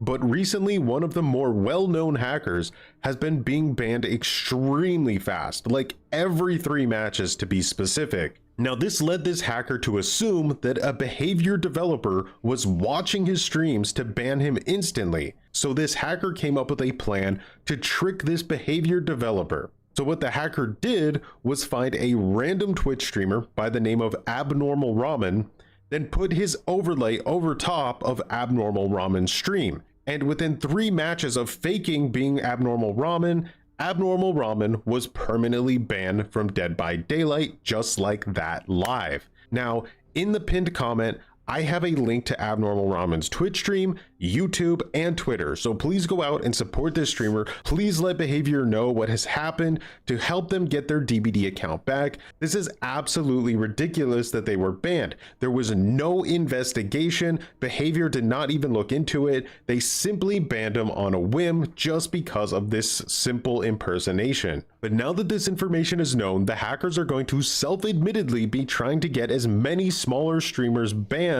as possible, and according to them, they're doing this to point out the massive failure in ethics and standards at behavior. So the question is, are these bans the result of negligence from the— Yeah, that's really disappointing. Yeah. Yeah. I don't really play Dead by Daylight anymore. So I don't need to worry, but yeah, just be careful out there if you play Dead by Daylight. Have you seen European TF2 servers? They play like their life depends on it. Oh, I see what you mean. Yeah, no, I see. I hate that. So this is what I've talked about this before. I really liked Overwatch, for instance. When it first came out, when it was in beta, Overwatch was super fun because no one knew what they were doing. Everyone was learning the ropes, and it was just like when you found a new way of playing your character, it felt cool and exciting and fun. Nowadays, people are so sweaty on those games. They play like they're playing competitive, but they're playing in casual, and so it just sucks all the fun out of it. If you asked any questions for my posts while I'm out, feel free to DM me real quick. Or DM me directly. Right, yeah. No, mostly those videos I was just like, there was some gameplay related questions I had where it was like, I don't know how this works. You seem to have like a sixth sense for the way the color of the balls work. Just curious to know how. Still wants to do a 24/7 stream, right? I have work. I will be working in the week. Kind of glad I never touched DBD. Yeah, I mean, DBD was fun for a while. I enjoyed it.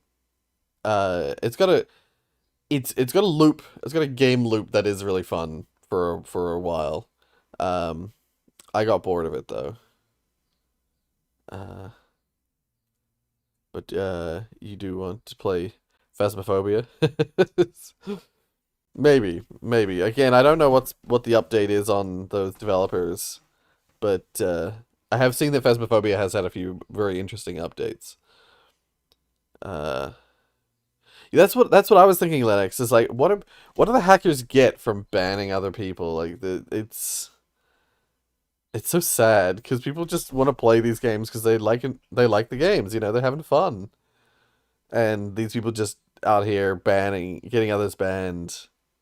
It's like, yeah, where's the pleasure in that? I don't get it. You'd probably suck at Dim and Daylight. Everyone always sucks to start with. You'll get used to it though. If you watch a few people playing it, like I did, like I watched a bunch of people play it before I played it. I knew some of the ropes before I started, so I wasn't completely noobish. Also, hey Lumi, welcome to the stream. Skip work. JK, you'll get fired. Exactly. Can't skip work, especially if they saw me. They, yeah. If someone I knew somehow spilled the beans that I was streaming while I should be working. Yeah. DPD takes too many of my spoons to play. Spoons? But I think I get what you mean, and yeah, I just I think, yeah, for me it was kind of like effective if I'm playing against others. Yeah. That's what I thought you meant. It's like basically like takes too much of your physical being, your energy. For me it's like I talk about the fact that there was this one stream I played the game Brawlhalla, which is basically like a Super Smash Bros. Game, and during that stream I like used so much of my energy. I described it as like my blood ran hot. Like while I was playing it, I was constantly flushed in the face. I was constantly like my internal temperature like went up a degree. You know, that's like a really dangerous thing, by the way. That didn't literally happen, but it felt like that. Like it felt like my body was just like super hot, and uh it was exhausting. And so I don't play. I like people asked me to play it again shortly afterwards, and I was like, no. And I haven't played Super Smash Brothers ever because of the same thing. Because I think it just takes. Oh, spoon theory is very helpful for managing energy. Ah, right. Interesting. I'm not familiar with that, but yeah, I'll have to look into it. But yeah, basically, I refused to play any more Brawlhalla because it just was so taxing, so energy taxing on me. Um, I mean, yes, my body is technically always at 37 degrees or whatever the hell the body temperature thing is. I do remember you, Lumi. Yeah. Um, Beans, yeah. Beans are another way of describing it. It used all my. I was too full of beans. Had used too many beans. Uh, um, yeah, and so like Dead by Daylight has a similar thing where I don't get quite as worked up, but it definitely is like is one of those games that's more taxing than average. Sorry, my hair is doing something weird at the top here. Um, so yeah, I do find myself not wanting to play because it's just too much energy use.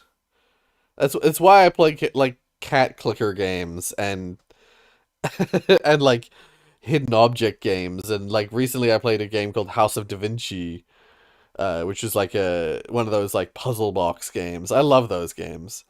They're so low stakes. It's entirely up to you to just figure out a puzzle. It's just chill.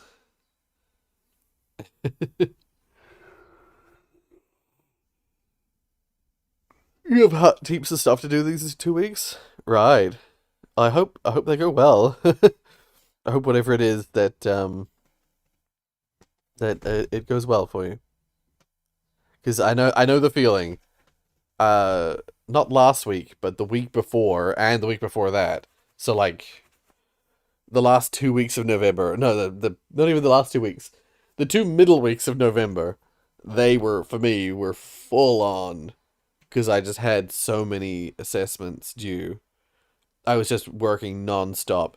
I thankfully paced myself prior to that so that I actually had the time to do them all.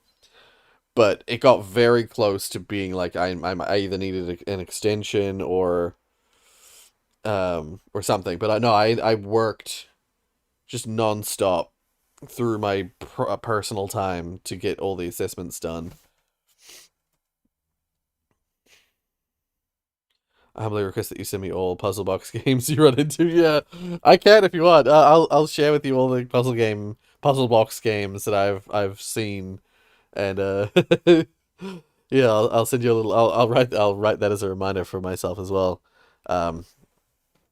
Send digits puzzle box games. Yeah. Just wrote myself a reminder. Because honestly, they're some of my favorite games. I really like puzzle box games. Ever since the room games, yeah, I discovered that genre and I love it. And then you've suggested a few of them to me as well. And then yeah, I played I forget exactly what it's called, but it's some Da Vinci game. That's a puzzle box game. It's really good. Anyway, let's keep moving. Yeah, it might be related to your chat that you're in. Might be why you don't see Lumi's chats. Pardon me. Humbly request you send me nothing. Okay. Agreed.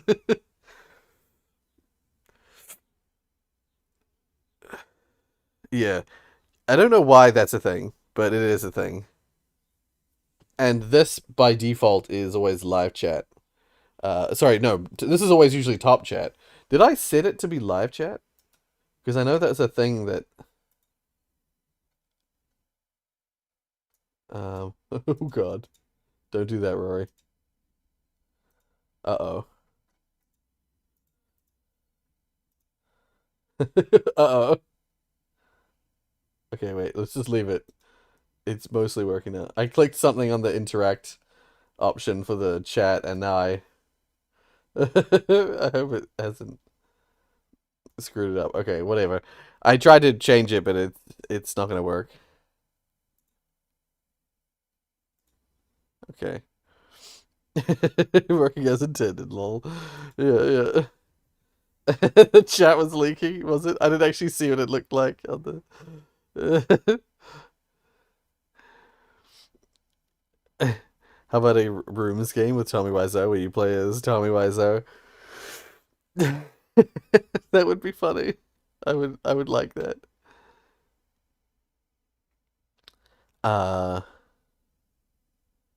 Oh, in my absence, you've decided you're going to be a psychiatrist. Cool. Yeah, I wish you all the best for that because, I mean, I think that if I am correct, that's quite a journey, to get there. So I wish you all the best for that. Yeah. It's live chat and I still don't see Lumi's message. Maybe you in the past have blocked Lumi, because I know that happens with some people where, like, someone had blocked.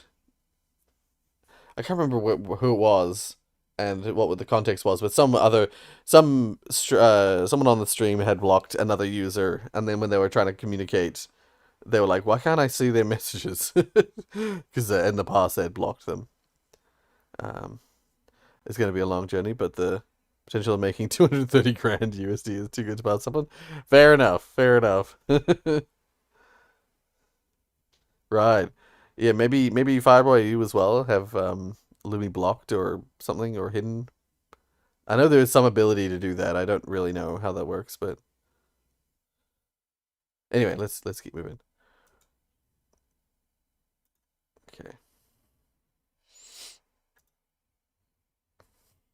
Metamaterials and their applications. Metamaterials. CSIR, Central Scientific Instruments Organization, presents Metamaterials. Imagine a world where materials can perform extraordinary things far beyond our typical expectations. What makes these materials so special? Blame Let us Fireboy. recall the famous scene from Harry Potter when Harry receives his invisibility cloak. What is it? Some kind of cloak? Well, let's see then. Put it on. Whoa! My body's gone. I know what that is. That's an invisibility cloak. I'm invisible. Really rare. Additionally, I would like to draw your attention to the renowned MCU character, T'Challa, also known as Received. Black Why is Panther, that in who quotes? possesses a suit made of a remarkable material called vibranium. Vibranium is a fictional material with exceptional properties, including the ability to absorb and dissipate vibrations. This suit enhances Black Panther's physical capabilities, providing advanced protection. Yeah, I don't know. Now, let us look. That's a very good question. This video feels very copyright questionable. Like this, that clip of Harry Potter, and then like straight up clips of Black Panther playing.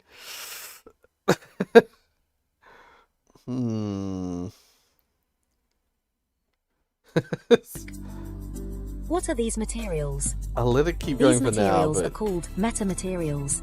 if it shows more is derived movies, from the Greek word meta, which means after or beyond. They are engineered materials. yeah, if there's any more movie video stuff here, I'll stop. Possessing properties that are not found in naturally occurring materials. It is not the chemical composition of the raw material that provides these unique properties. In fact, it is due to the construction of small physical structures, also called metaatoms, repeated in a period pattern on the raw material to provide these extraordinary properties. Ah. Some of the See. interesting phenomena achievable with metamaterials includes negative refraction. Yeah. We all have studied if the stream Snell's suddenly law of disappears, refraction, describing you know what the happens. bending of light, traveling from one medium to another. This is a conventional way. It's been too long since I've streamed reaction streams. It didn't even occur to me to think like that about copyright stuff until after it aired. I was like, wait a minute. Dear. Of light bending. With metamaterial, we can create a negative index, which can bend the light in an unconventional way. For example, consider a pencil half dipped in liquid. This is the case for normal refraction. In the case of a negative refraction, it will appear like this.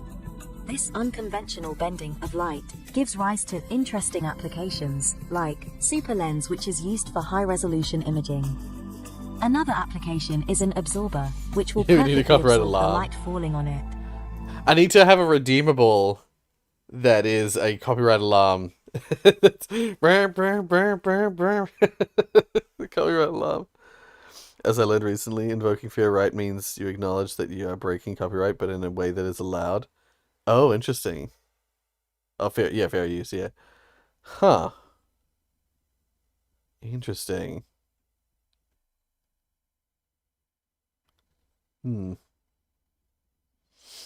Yeah. So yeah, that's the thing. It's, as long as you write the name, the correct, you know, it's all spelled correctly and everything, it should highlight it. Yeah. It is used in sensing and acoustic applications.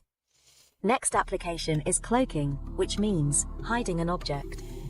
To achieve cloaking, we need to bend light around the object such that it appears to the observer that there is no object. That's In also, Figure C, once again, the metamaterial structure is bending the cone of light such that it appears to be coming from the light source directly. Another interesting application is It should meta still lenses, highlight if which it's offer the potential lowercase. to revolutionize optics by It should drastically just reducing the size and weight it just of needs to be conventional spelt lenses correctly. while maintaining And optical all one performance. word. It needs to be This spelt video shows exactly Canon as it's 400mm written. f/4 lens module used for imaging by focusing incoming light on the image sensor. The size of the conventional lens, made of glass or any other dielectric material, has a typical thickness of the order of centimeters, whereas with optical module based on meta lens, can achieve the same functionality with a very compact form factor of the order of 100s of nm. Ongoing research is focused on refining the design and fabrication processes to substitute conventional lenses with meta lenses for various practical applications. The concept of metamaterial is not only utilized for manipulating light, but in fact, it is also used for other waves, like terahertz waves, acoustic waves, seismic waves, etc.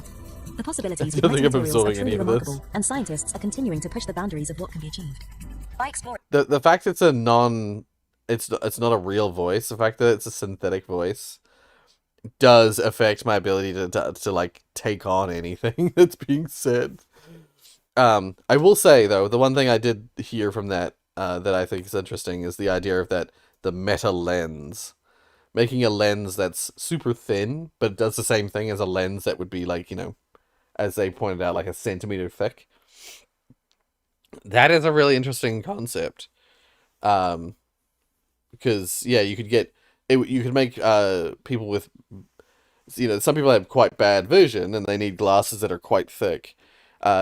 Instead of having them have glasses that are like a whole centimeter thick and must be heavy bloody glasses, you can make a super thin, lightweight meta, not nano, meta glass, a meta lens for them, that would greatly improve their vision.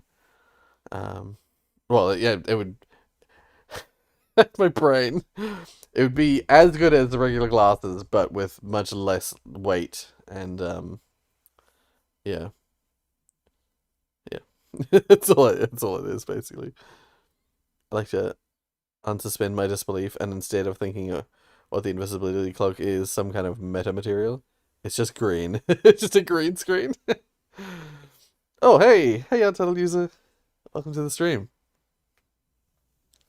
I wonder if it's related to pancake lenses at all. Oh, those are the lenses in newer VR headsets that can make the headset considerably smaller. Oh. Huh. Interesting. Maybe they use some of that kind of technology. Yeah. I'm sure metamaterials could be used for all sorts of applications. Improving PC hardware, maybe. One of the big things I think in current computer stuff, like I know that they're always working on it, but improving the heat efficiency of systems would be a huge one. If you could find a way to make a material that dissipates its heat really, really effectively, that you could still mount chips and systems on, that could be an interesting one. Yeah, having a metamaterial that also absorbs heat really well and therefore is really good for a heatsink, better than copper or whatever metals that we currently use. Yeah. I don't know. It only does so. Oh, right. Talking about highlighting names. Hey, Lumi 2. I remember this whole shtick.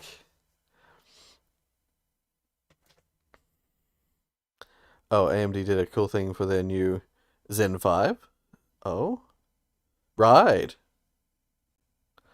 Yeah, if I recall, there are like 10 different Lumis. So maybe that's why you didn't see the Lumi 1, but you see Lumi 2. Is that I remember there being a passing of the buck across multiple Lumis. Aren't we working on replacing some part of processors with glass or something? I mean, maybe. That's not that far off what they already have.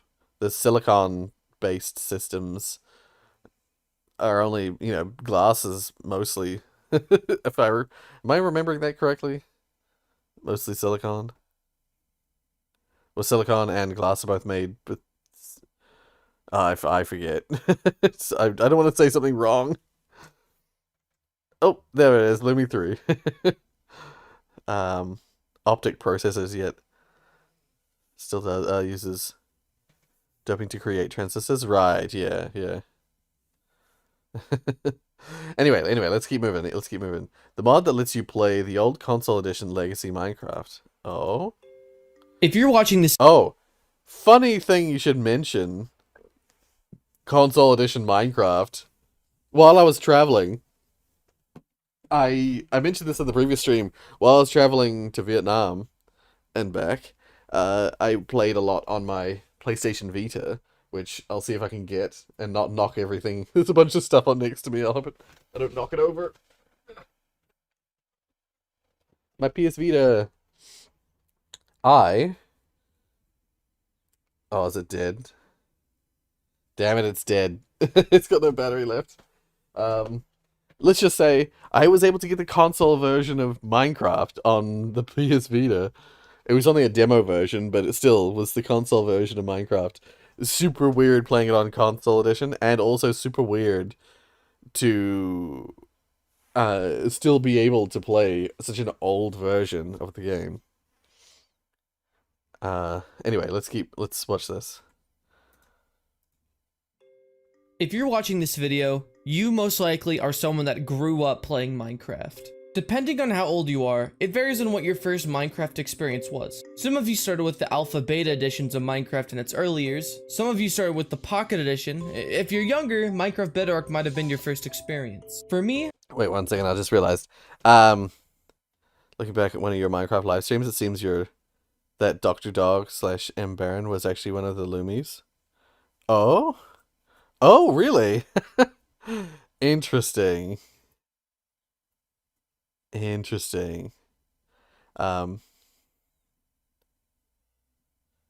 the fact that this is still post from 5 months ago. Yeah, we're still on the 5 months ago part. But don't worry, it jumps forward quite suddenly. Lumi the lore guy. New AMD processor designed around X3D. They moved the cache to the bottom so the cores can properly cool now. Oh, right, I see. Nice. I don't know what's going on with Lumi and lore, but yeah. New AMD Ryzen 7 9800. If I got it right, it's the best processor for gaming right now. Oh damn. Okay. I mean, I kind of want to upgrade my system because my system's getting pretty old now. It still runs really well, and when we did like a benchmark test the other day, Mark and I, on like my current setup versus the like modern top of the line stuff, my system still fares really well, which is shocking. The GTX 1080 Ti was a card beyond its time. Right, Dr. Dog was an old version of Lumi. Right. Not necessarily best processor for production tasks, but should still be pretty decent. Right, yeah. I have to look into that because I would like to upgrade. I would like to get some modern stuff so I can use the modern things like RTX and other technologies. Intel's absolutely cooked, to be honest. When they were showing off their new processor, and AMD is just making absolute masterpiece of silicon chips. Right, yeah. Dear. Yeah, I've heard that. Intel is not doing well in this latest round of chips. I got my hands on Minecraft Pocket Edition when I was 7 years old in 2011. I still fondly remember my first time playing it. I was instantly hooked. But by far, the most nostalgic form of Minecraft, and my favorite as a kid, was the Xbox 360 edition. Right. For those of you that weren't around for it, the Xbox 360 edition of Minecraft was a part of a large group of console games, which is now remembered as Legacy Console I got the Edition. PS Vita This was developed edition. by 4J Studios, and they put a lot of passion and time into making a console port of the game. And it worked really well. It's incredibly unique to the other versions, and it had a lot to be loved for, including the tutorial worlds and built-in minigames. This all changed, however, when Microsoft bought out Mojang and decided to replace the console edition with Pocket Edition. This is now called Bedrock Edition, and this is something I will personally never really forgive Microsoft for. The Legacy Console Edition was better than Bedrock in every single way, but now, those days are behind us. But what if I told you it doesn't have to be like that? There's a new mod circling around called Legacy 4J, and when I heard what it did, I needed to check it out for myself. It claimed to be a 1-for-1 remake of the Legacy Console Edition, but updated for Java. So I downloaded it for myself, and guys, this mod is incredible. In this mod, I'm going to show you guys how to relive the magic of the game, what this mod brings, and how to download it for yourself. But enough talk, let's get into the mod. Interesting. Okay, so the first thing you're going to notice, at least for me... I've been watching a lot of Gamers Nexus since I want to upgrade my setup eventually. Oh, right. Yeah. Yeah, the Legacy console on PS3 and Xbox 360. Right. Yeah. First Minecraft was Xbox 360 back in 2011. Right. Huh. Minecraft PS3 edition will always be in my heart. Right. Interesting. Lots of you guys started with the console versions. That's really interesting to hear because, yeah, I mean, I started with beta, alpha? Yeah, no, alpha. I started with alpha 1.10 or 1.11? No, 0.10, 0.11, whatever the... It was like 2 editions before they released 1.0. It was... Oh, I remember determining which one it was. I'd have to look it up again, but I won't bother. But it was... I remember hearing about the Halloween update of Alpha. And sometime shortly after that, sometime not that long after that, I bought Minecraft for the first time. And then after that, it came out in beta. Because I got the version... I bought it when it said... During the time where it said...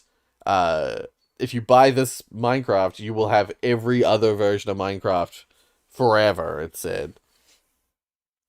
And so when, like, new versions of Minecraft, like Bedrock Edition came out and stuff like that,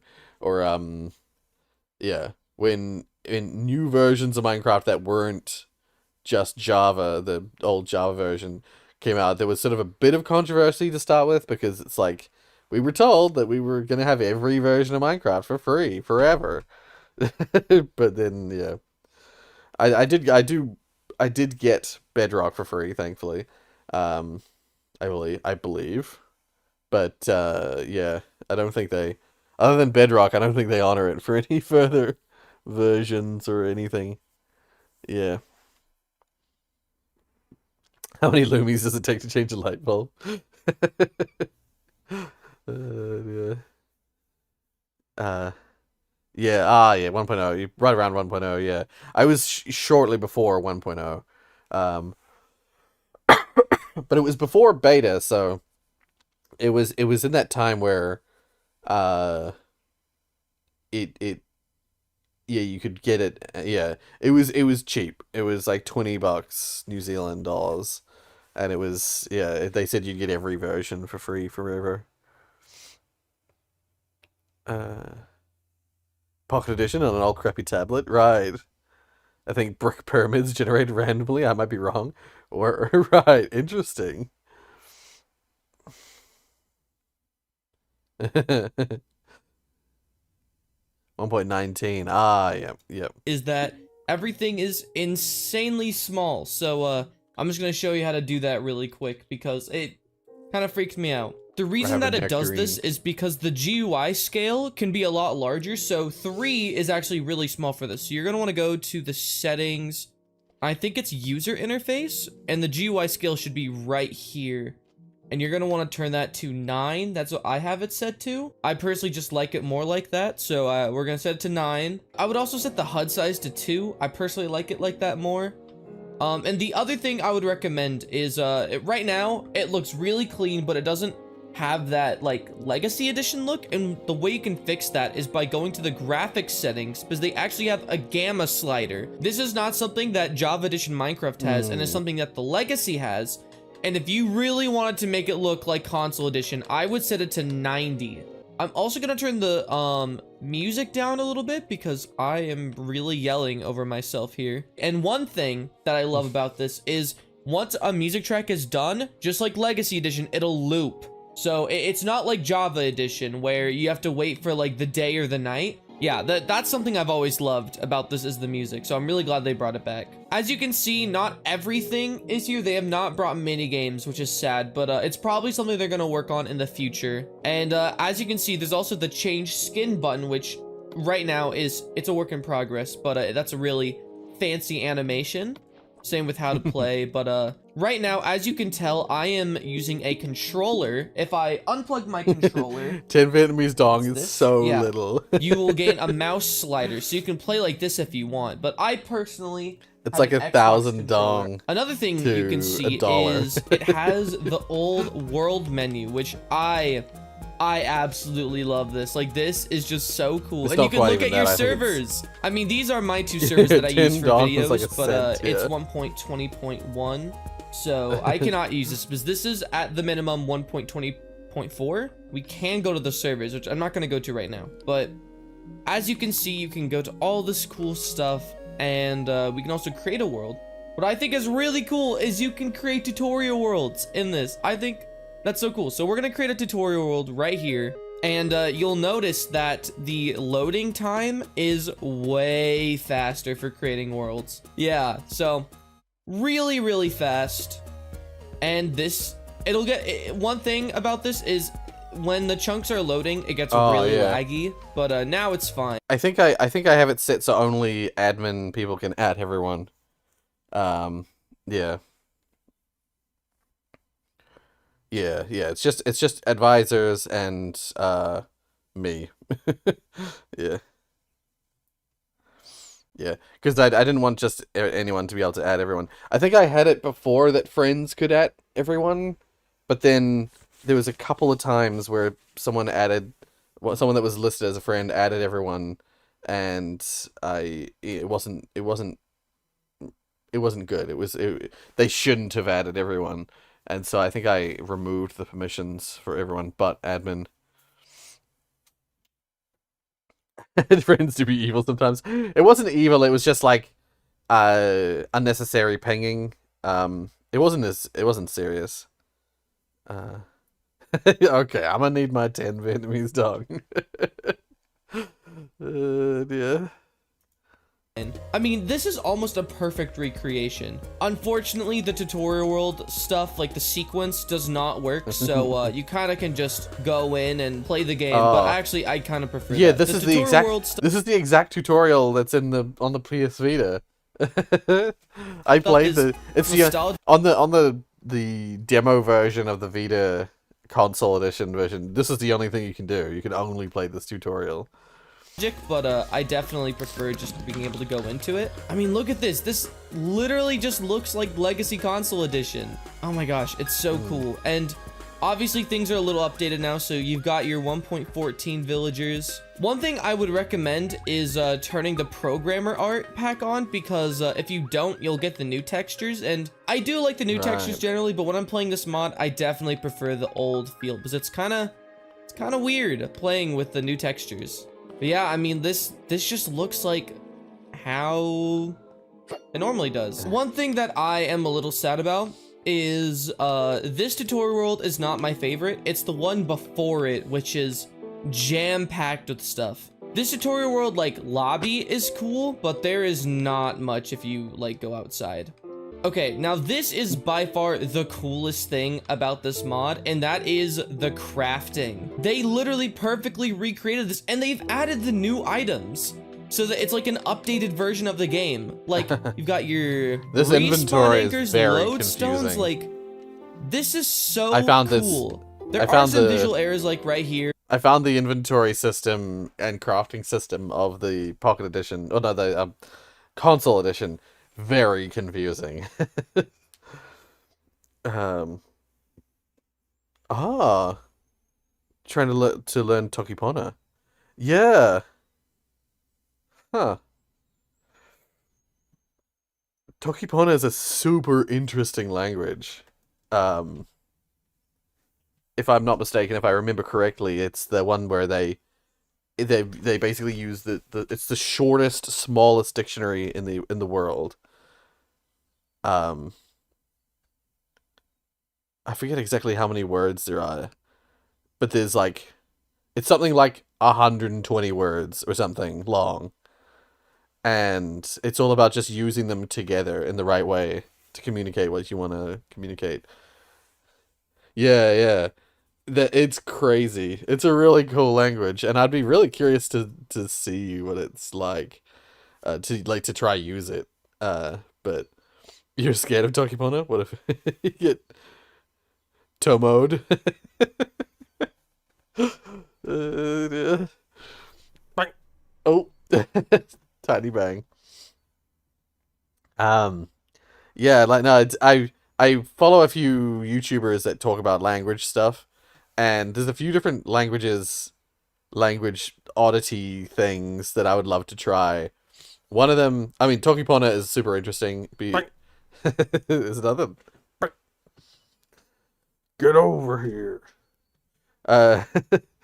Yeah, there's stuff like I mean, Tokipona, super interesting. It'd be super short to learn it, and so like it could be a really interesting one to learn. And then there's one that really fascinates me is the language, or the language that is Anglish. It's English, but without any Latin or European, I say European, any influences beyond the like Germanic origins of English. It's the English of the Angles, basically. Um, so where you have what's a good example? The ones that I always remember, I can never remember any of the examples of English, but one of the two that I always remember is that instead of a telephone, you have a Farklanger. And the idea is that because the word clanger, or the German origin word for like sound or hearing is clanger. And so for a telephone, it's a way of hearing something from a very far distance, like hearing things from very far away. So a Farklanger. Just realized I don't know how to say my name is. I'm guessing Nimimi Lee Jan Tesitu. Interesting. Or I guess I should say Mijan Tesitu. Okay. Yeah, I don't know enough about Tokipona to to know if that's accurate. Oh, that's right. Yeah, Jan. Me Jan. Yeah, see, I don't know. I don't know enough about Tokipona to even speak it. Yeah. Yeah. What was I gonna say? Right. Yeah, and then of course, by the same logic, a TV is a farseer. So it gives you the ability to see something from very far away. Something that is far away, you can see it, so it's a farseer. And like, there's a bunch of words. I mean, I'm sure I could, if we get to the top, I'll show a video about Anglish at the end of the stream. That there's a channel that I watch called Rob Words. He talks about Anglish in one of his videos. But anyway, let's keep moving. It's kind of weird, and I will say my biggest problem with this is the user interface is a little bit finicky. Like if I flick my controller, it's jumping a lot. It's a little bit difficult to handle, but honestly, in my opinion, it is not a huge deal. Another thing that I've noticed is the crouching is not toggleable, which is kind of weird. So if we go Welcome to the family. Thank you for renewing your membership. You can do this really fast, which I kind of like, but at the same time, if you're just building and crouching, it gets kind of weird, and you definitely risk just falling off. So I don't know if I like that. I don't think you can turn that on. I don't know if that's a setting. I tried to look into it, but I don't think you can do that. But don't take my word for it, because I don't really know. And the cool thing is, once you're ready to leave, you can exit without saving, which is just 60% reaction Legacy tangents. Console Edition feature. So I feel like that's a good reason for why to say that, you know, I don't just steal content, because a good amount of the reaction streams is just me ranting about the topics on the stream. Yeah, it's not a Rory stream without tangents, exactly. Yeah, if any reason was given to like these streams not just being straight up stolen content from other creators, it's the fact that yeah, I frequently rant about stuff relating to the topics. And then sometimes completely unrelated topics. I would Lumia all the Lumies. Nice. But yeah, I think that's also really cool. Now, one thing I want to try is joining a server with these. I don't know exactly what's going to happen. I'm worried that Hypixel will ban me if I go on here with a mod like this. But I don't really play Hypixel anymore. So let's try it out. Oh my gosh, it let me in. No way. What? Oh my gosh, this actually just looks like a Legacy Console Edition of Hypixel. Can we play Murder Mystery? What? This is so cool. I'm actually gonna play Murder Mystery in Hypixel. Legacy Console Edition. All right, 10% chance detected. Let's get it. What am I? It didn't tell me. Okay, that's a visual thing. Oh, I'm innocent. You can see on the right. Okay. I can't. This is so cool. All right, it's definitely the Herobrine guy. Definitely him. Placing my bets right now. Nope. Haha. Yeah. Yep. I remember there was a way to like get on top of these. Ah! Oh my gosh. It was not Herobrine. Oh my gosh. I almost didn't even notice. Look at the name tags. They have the highlight. That was like one of my favorite things about Legacy Console Edition. That is so cool. The highlight? Okay, I don't really like Hypixel, so I'm gonna go. Okay, so if we create a world, the settings are just like the original too. And these are all my resource packs. Okay, so... Whoa, what? No! I was trying to edit the world name. Okay, that's a bug. Hold on, actually, there was stuff I want to show, so I'm gonna come back to this. I'll come back. But, we're gonna set it to...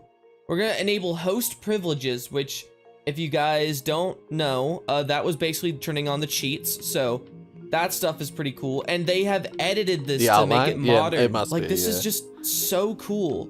So yeah, now that I turn host privileges on, we're gonna go back. And one thing that I think is also really, really great is this menu. This is basically the tab of Minecraft, where you can see like the players and stuff, but this is where you can do all the commands. Like, it still works. I can set it to day. I can set it to night. Keep it a day. I can set my world spawn point. We can change the weather.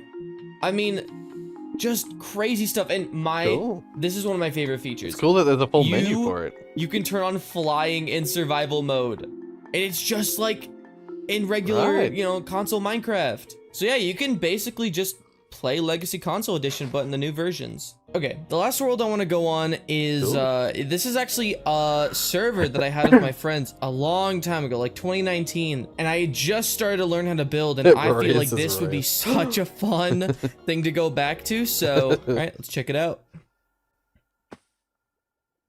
Oh my gosh. This is my old base. Oh, this is so cool. I've never seen it like this before. Oh man, it is ugly.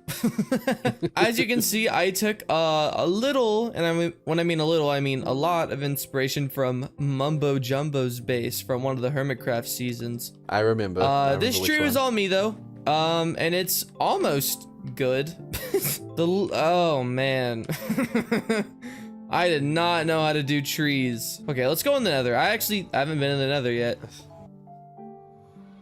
Ooh, oh yeah, I had a whole Nether hub. Oh man, the old Nether too. Honestly, okay, I don't think the Netherrack is that bad. I think it's not great, but like the whole graininess kind of just adds to the whole like you're in hell feeling, you know? I actually kind of like it. Unpopular opinion, but what's over here? Oh, yeah! Wait, my kingdom! Yes! Oh my gosh. Okay, can I jump off? I can! Oh my gosh. Man, this kingdom, I forgot about this. This was like my first real cool. project in Minecraft. I don't think it looks good. I mean, it looks fine, but the buildings, I stole the design. So, it's so cool to just like kind of walk around. I was about to say, what does he mean? This was my good? world for a while. But I think it's time to go to the Not as world impressive that then. people most remember from Legacy Console Edition. That is Stampy's World. It's not the old version. It's the new. It's like kind of recent. Oh, this is Long so time ago, cool. 2019. Look at that. Yeah. This That is does Stampy's hurt. house. That does hurt Where's a little the bit. Love Garden? Oh my gosh. It's from so long ago, 2019. This is amazing. My heart. Oh, I love this. Yeah, I love I'm this. curious to see Where's what the they do with rocket? the FNAF 2 movie. Oh, yes. Okay. I think it's time Yeah, to end this with a blast I was off. I was used to think this was real too as a kid. surprised I thought you could by actually how do they this, sort of and took I on the tried first so one. many times. And to I enjoyed build it. this. It wasn't the Like, best movie in the world, but I exactly. enjoyed it. So I'm curious to see what they do with the second one. Never worked. But man, was it fun. It was really fun. Alright, let's Taking advantage calibrate of the everything. circles. Yeah. Make sure it's all working. Yep, very good. Very good. Yes. This was the Legacy 4J mod. And I hate that there's a reason I it guess isn't I'll called the FNAF cut movie back to 2. voiceover me. So Right. I'll see you guys I in see a what you second. mean. Yeah, it's because it's This based mod on blew my mind as I was because it's based on the games. It's the FNAF 1 movie, the FNAF 2 movie. It's not called the FNAF movie, and then it's called Five Nights at Freddy's is the movie name. And so I guess that Five Nights at Freddy's 2 would be the name of the second movie. That's why they've done it like that. Yeah, that's just it. I missed the August 10th year anniversary of FNAF. Yeah. Fine, I stop that knife. Yeah. Nah, there's always more loomies. There's always more loomies. Yeah, once again. Oh, my heart. I'm so old. Oh, dear. experiencing it for the first time. Anyway, we won't watch the installation guide, but yeah, this is super cool. I like it. I like historical preservation. Oopsies, I clicked the wrong thing. Yeah, I got. It has finally happened. Something I have been concerned about for a Due to while. mandatory Hackers scheduled can now get maintenance, the appropriate users chamber banned. for this testing sequence is currently unavailable. It has Because I had to back it. For some reason, when I go back, if I click on something on a post and then go back, it just auto plays all the videos. What the fuck? Why is it? Oh god, let's just refresh.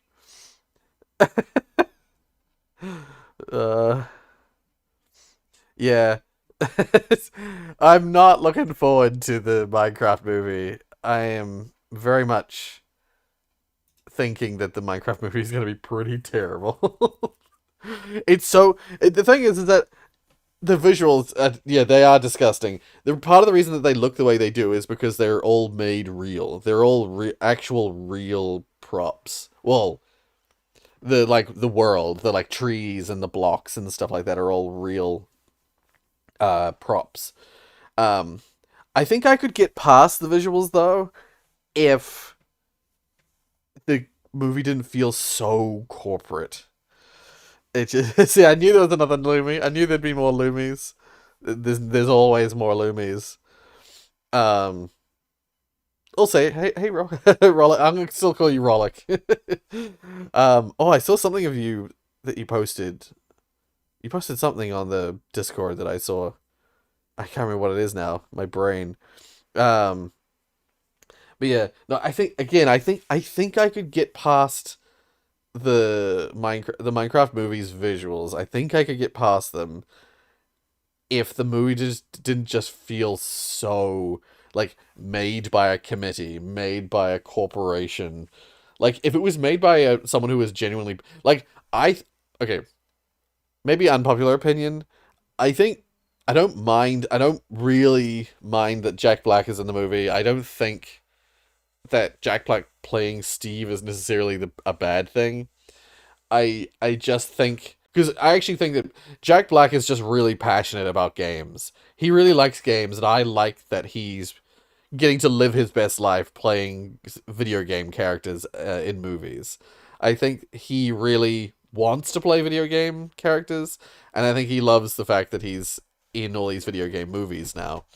Like I'm sure he loves that. However,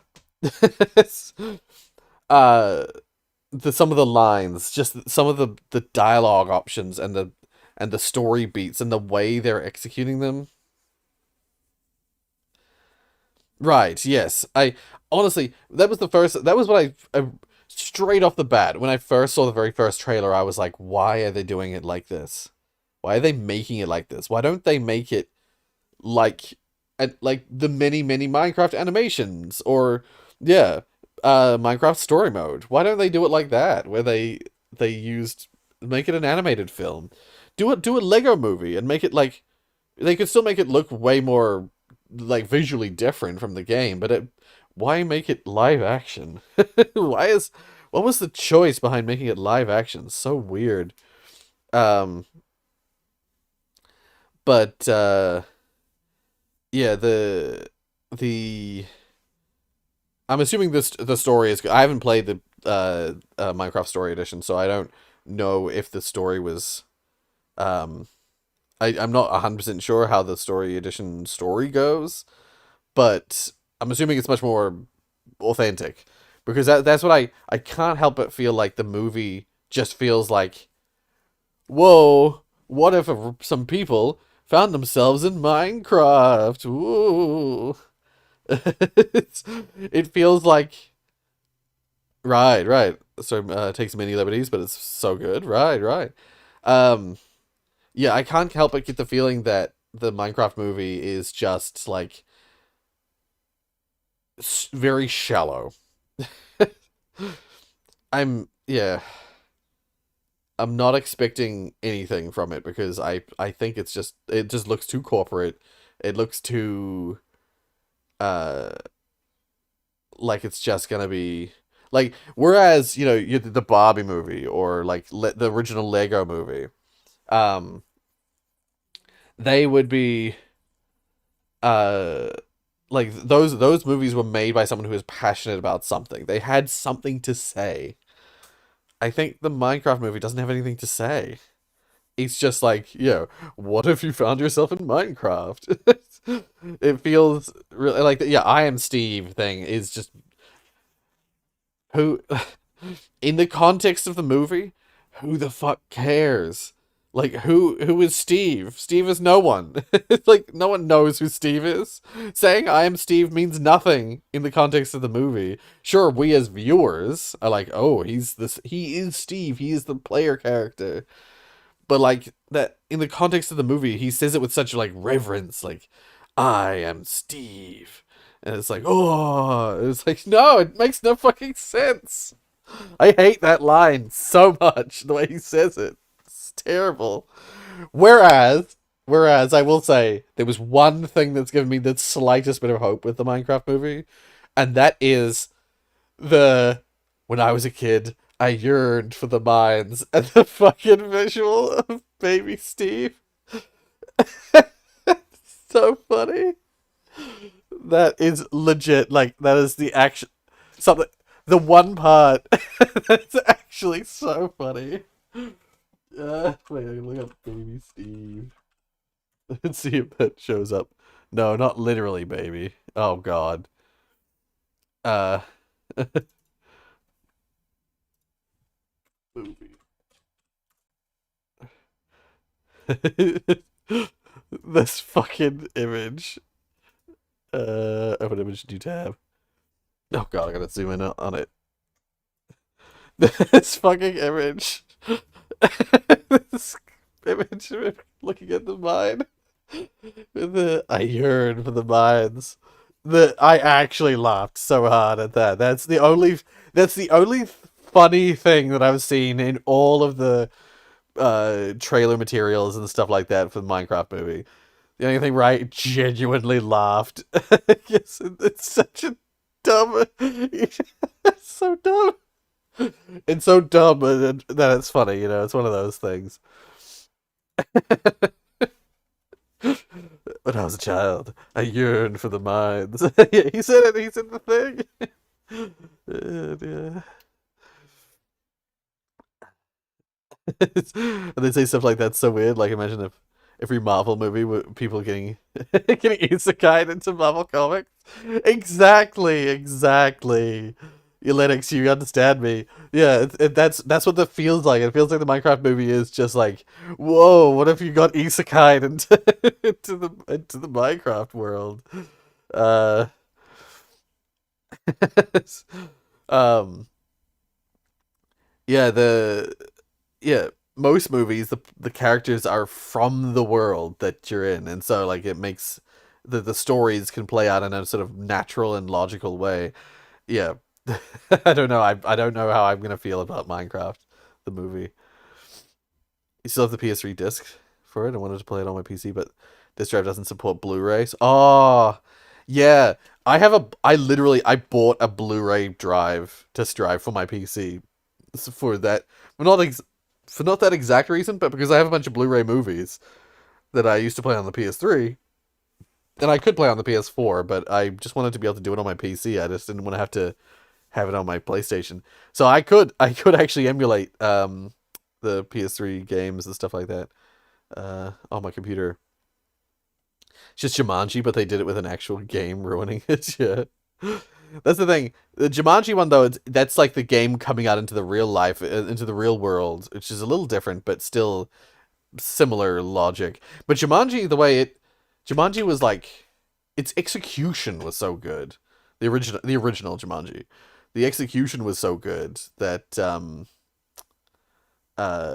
because it wasn't told from the story. It wasn't told from the perspective of the guy who got sucked into the game. It's told by the characters who are not in the game, but the game is like coming out at them. Yeah, I'll still watch it. I'll definitely still go to the movie, but I think it's gonna be terrible. I imagine Minecraft, how one might roleplay in it. Right. Yeah. Well, see, like, I go back to the Lego movie.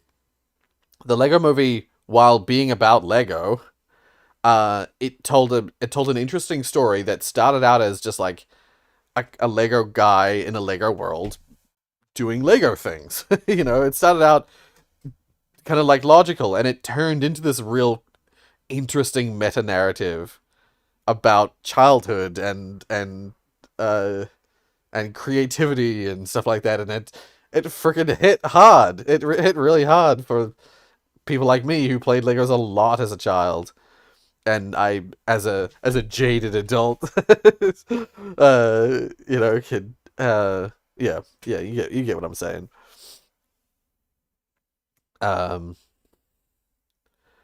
It looks like the child yearns for the mines. Oh, Henry Waltz, hey, welcome to the stream. And why do they call it a Minecraft movie? They better not be planning a sequel. I think they wanted to. I heard the reason. Supposedly they called it a Minecraft movie because of the idea that like everyone's Minecraft experience is different. So this is just a Minecraft movie. It's not the Minecraft movie. It's not the quintessential Minecraft thing. It's a take on Minecraft, which I appreciate in some ways because, yeah, if people took the Minecraft movie as being the be all end all of Minecraft, I would be sad about that. As soon as they emphasized a Minecraft movie, you knew there was going to be a billion spin-offs. It's very possible. Yeah. But I don't know, the way that the production has worked and the way that they made the film, it looks very expensive and not easily duplicated. So I don't know.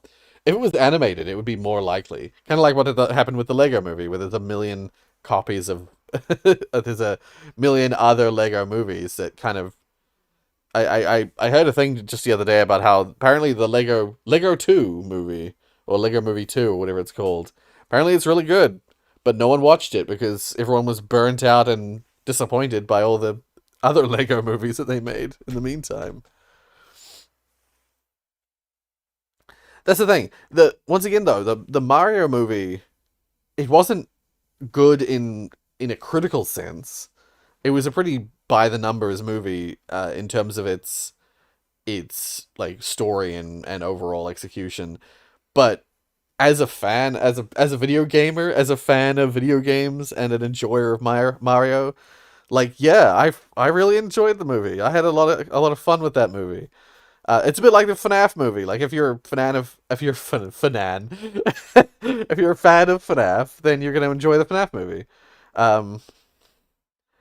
Yeah, that's just it. It wasn't a complicated movie. It was quite basic. It was fairly by the numbers, but it was fun. It was nice. It was a good time, you know. And that's all I can want. That's all I would ever want out of a movie. Yeah. I'm just afraid that the Minecraft movie is going to be so corporate and shit that it's not even like being a fan of Minecraft is going to save it. It had small touches, sorry, that called back to things mostly musically. Yes, every time there was like a musical sting from like one of the games that I recognized, I remember nudging Mark in the cinema, being like, "Oh, it's that theme from that game." That's just it. As I don't know that enjoyers of Minecraft are going to enjoy the movie. And therefore, who is it? Who is the movie for? Who is actually going to enjoy it? I don't know. Minecraft also has an issue of there is no story. Yes, yeah, that's the thing. It's like the Mario movie. They did the classic.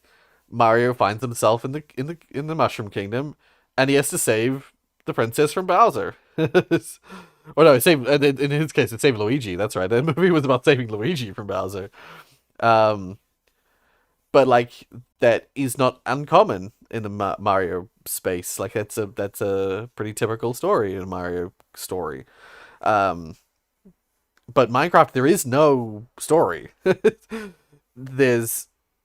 It's entirely up to you to make your own story. So immediately as soon as I heard there was going to be a Minecraft movie, I was like, this isn't going to translate well. Yeah, there are no characters in Minecraft. Exactly.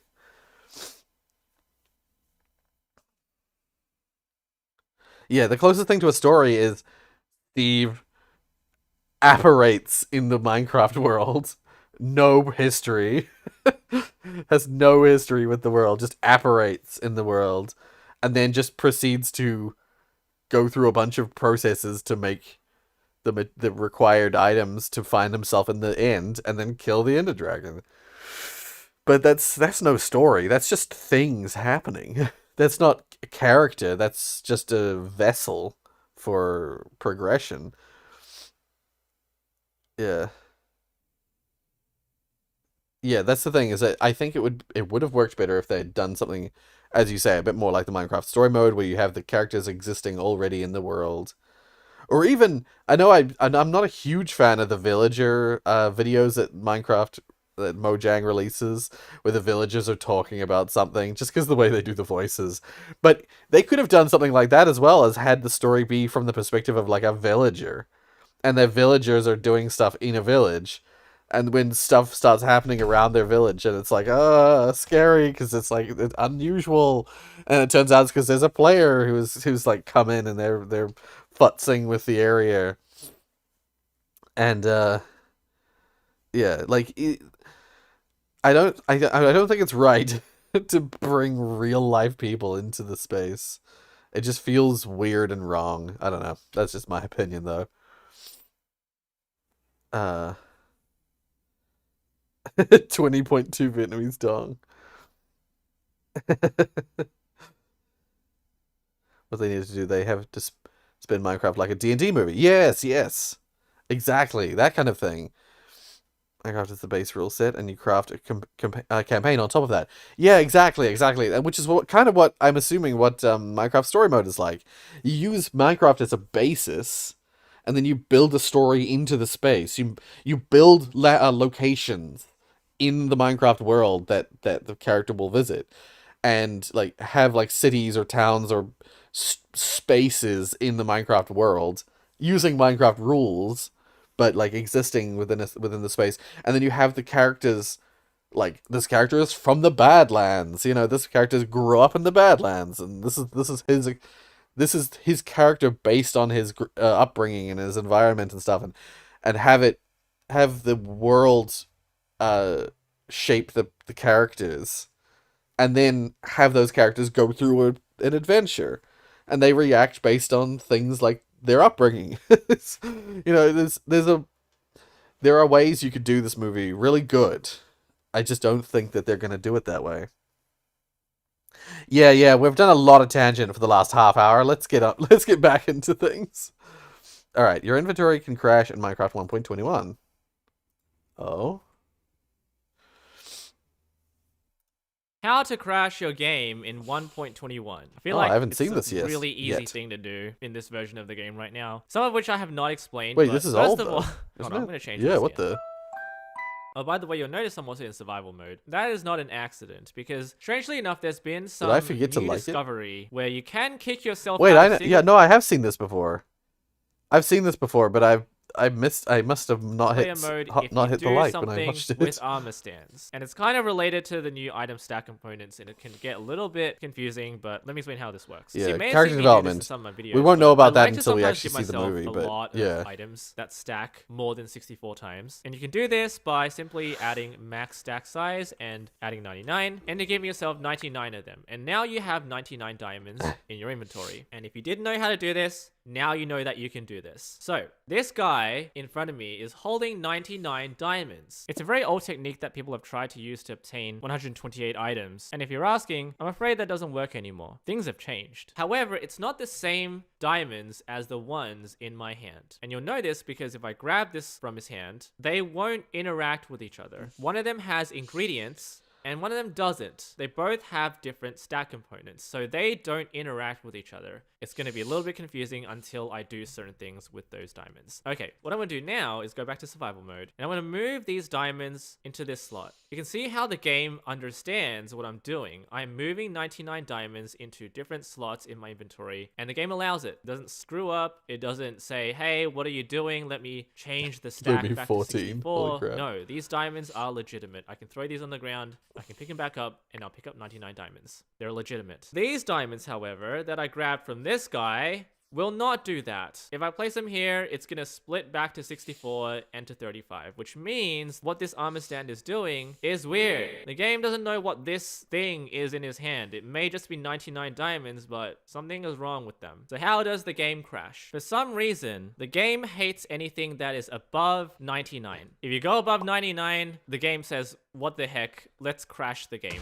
Let's crash this guy out of the game. Let me just show this to you. So if I have the max stack size set to 100, the game says no, throws an error. If I give this armor stand 100 diamonds, it's just going to return 1. Can't do it. If you attempt to move them around your inventory, it will just fix the stack. So how do you do it? Well, the secret lies in this interesting slot that is not visible in your inventory, and that's because it is your mouse cursor. You can now affect the items that you're holding in your mouse cursor with a command introduced in 24W10A, which was a while back. It's like I was gonna say, I don't remember this. Of course, since you can't do that in regular gameplay, you have to use armor stands and their finicky ways of understanding. So grab the diamonds, switch over to another slot, grab them again, and then simply combine them in your hand. And suddenly you're holding 134 diamonds. It's the only way to do it. You can't use the command item replace entity at s player.cursor with diamond 100.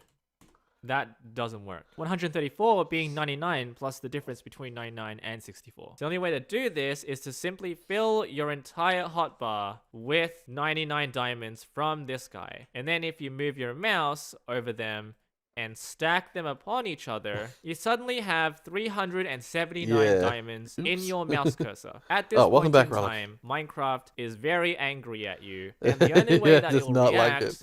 is fail Yeah. to decode packet by crashing your game. This is a traditional server kick, because you can go back to server list here. You're not playing multiplayer, you're playing single player, but it still tries to send you back to your multiplayer list. Oh yeah, that reminds me. You can't do /kick anymore in single player. Dang it. Or /ban. Nah. So simply put, if I ever try to create a stack of over 100 items in the game, Mojang will not like me. Yeah. They never did anyway. Yeah, interesting. I do remember watching that before. 379 is in fact greater than or equal to 99. It's true. Yeah. Ruining Minecraft with too many quality of life mods. Ruining it with quality of life Have you ever mods. been playing Minecraft and thought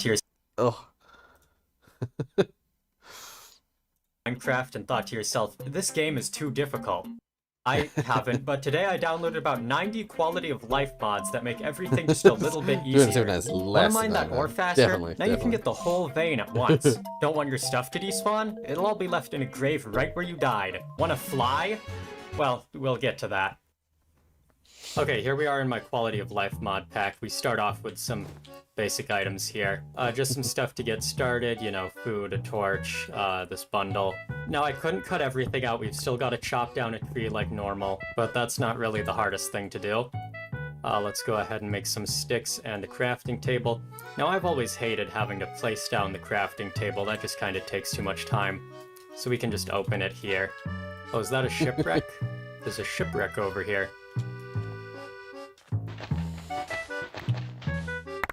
I just got 4 buckets. What the hell? Oh, a diamond. Oh, right. Every time I get an achievement, it is gonna do that whole pop-up thing. Oh, and there's another one. So as you can probably tell, I just wanted to cut out all the boring or tedious parts of Minecraft. For one thing, the mining, How long is if this I video? just hold this button, 11 I can minutes. kinda We can't watch the whole mine thing, a but bunch we'll of watch some blocks of at it. the same time. And then we can just go ahead and make all the tools, get a few more achievements. And you know what? Why don't we just combine all of these into one? Now we've got this multi-tool. Maybe I don't want my hands filled up, so I can just go ahead and turn on full bright. As you can probably tell, I wanted to take up as much screen space as possible, so we've got a mini-map in the top right. The top shows what I'm looking at. If I start running, you can see a little version of my character in the top left, and then every time I pick up an item, it's actually going to show that in the bottom right. Yeah. I just really wanted to make sure I knew what was going on. And then why don't I just go ahead and some of those make an iron features are pickaxe, useful. maybe an axe as well. A hoe, and then if I get a couple more sticks, I can make the shovel and have an iron multi-tool. I'm not entirely sure which mod made it so that there's different versions of all the animals, but that's also a thing that's in the game. It's not necessarily I'm just quality gonna of chop life, down but this tree quickly. yeah. Let's go Of ahead and course. make a Whole shovel. tree, Hold all on, at I don't know once. how to craft. And there we go. Now we have an iron multi-tool. If I were to make you a list of issues I run into while playing Minecraft, inventory management would probably be pretty high up on there, because, you know, you're exploring, and then you realize you have too much stuff, you can't pick anything up. So that's why I've added not just a regular bundle. Let me just make a smithing table quickly. But I've actually also added a copper bundle. What? A copper bundle, which can then be upgraded to... Okay, why is it doing that? An iron bundle. And now this thing can hold 512 items, so we might as well just throw all of that in there. It looks like nighttime's starting to come, so I'm just gonna go ahead and turn on full bright again. I'm not entirely sure what this crosshair is trying to tell me. Sometimes it's just a square, sometimes it's got a dot in it. Now it's like a diamond, now it's a diamond with things on the side. I'm not entirely sure, but I just thought it would be nice to have. Usually the diamond, I It think, just is kinda the changes shapes block constantly. placement Why one, am I if I mining recall. this normally? Alright, let's go find Just some vein mine. diamonds. Just I think I huge can use chunks. this gold to upgrade my bundle again. I was getting kind of worried. I was almost going to run out of inventory space in this thing.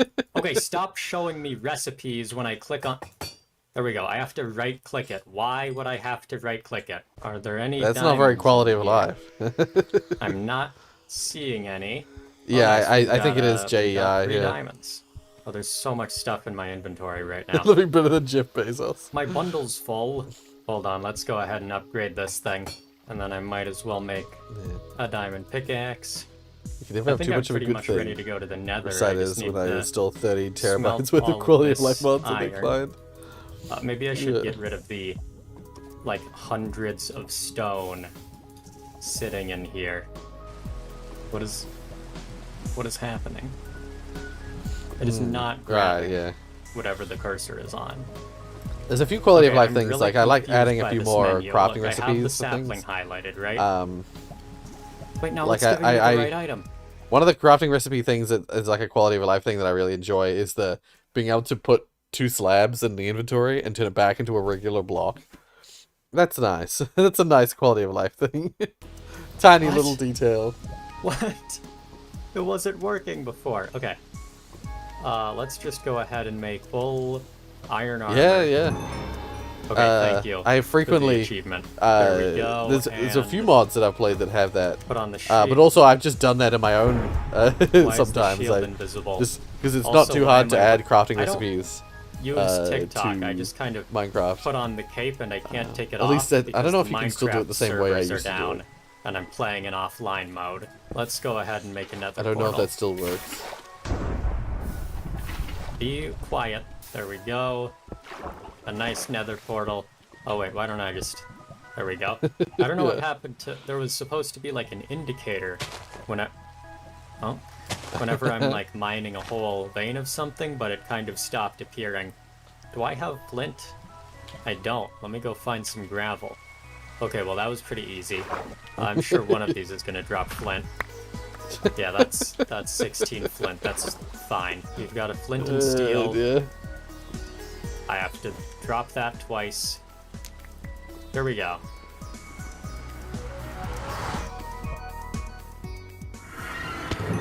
Living the The gazillionaire's nether. life. Where is a fortress?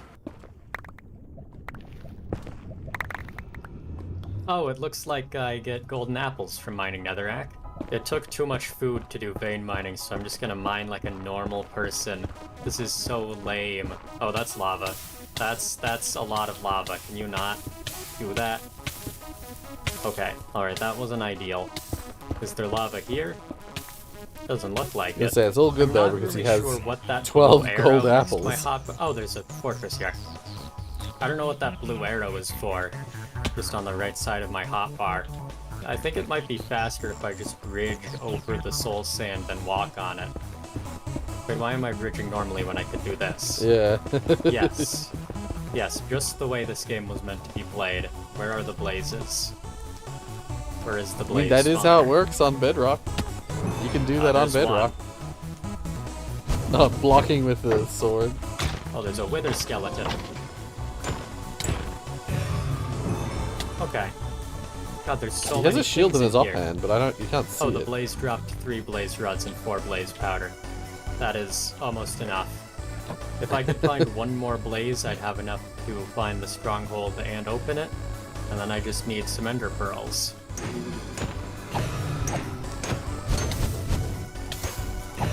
Alright, thank you. Let's see, that's, yep, 18 blaze powder. That should be just fine. I see an enderman. Based on some general trends I've been Yeah, I'm noticing, assuming that's how it works. they yeah. should drop, like, at least 4 ender pearls. Yeah. Yep, no, I was right. One. That one only dropped 2, actually. I keep getting slowed down, and I was wondering why it was, but I realized I have an invisible shield in my offhand, and whenever I hold right-click, I just move slowly. Anyways. Surprised that's not been disabled. The slow movement. I'm just gonna kill one last enderman, and then I should be good to go. Why would it drop a melon? Where was the nether portal again? Probably close to like 0, 0. Where is that? Wait. New waypoint. 0, 0. Nether portal. I may have spelled that wrong. Nether Let's portal. Just head over to that. Just teleport Should to be it. around Yeah. here. Oh, there it is. We're back to the overworld. Now, where is the stronghold?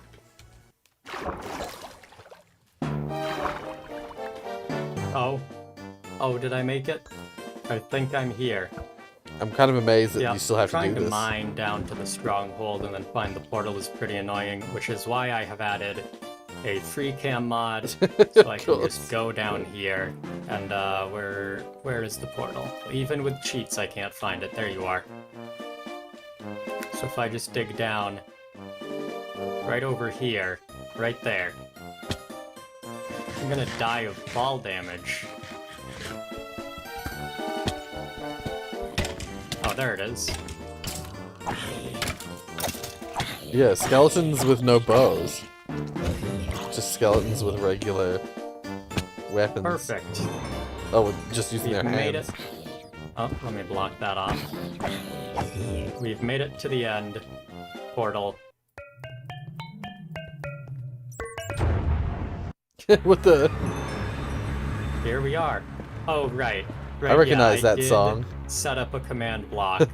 So that is... Anyway, yeah, let's not watch him kill the Ender Dragon. Let's just move on. But yeah, lots of quality of life things. It wasn't as bad as I thought it was going to be. I thought it was going to be more egregious. It had been casually dropping a watermelon yet. Free Cam does have a Modrinth edition. Interesting. Yeah. So it compiles with Modrinth's rules, right? Yeah. Creeper skull skeleton.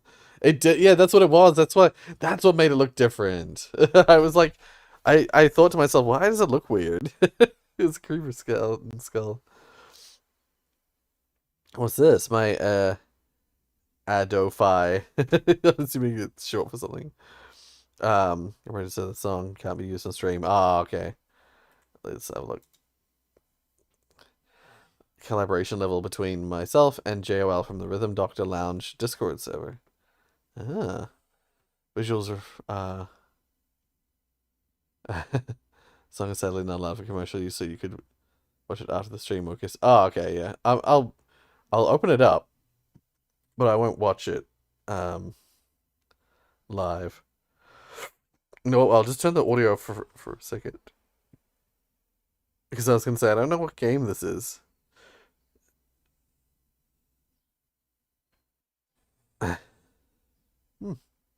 Yeah, I'm not familiar with this.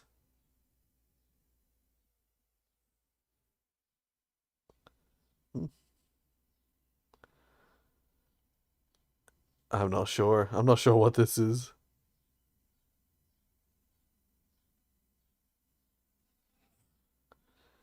But yeah, there's music playing, by the way. I just have to keep it off for copyright reasons.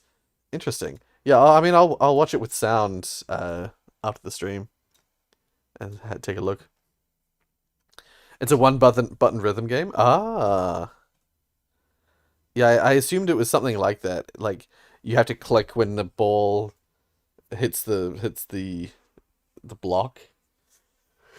Something like that. Cool. I don't even know. All right, let's have a look. What is this? Has an interesting thumbnail.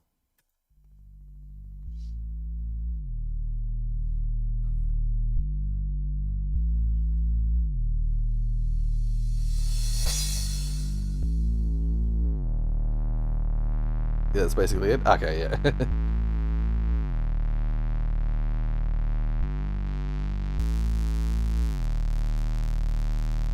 Oh, it's gotten bright. I just noticed.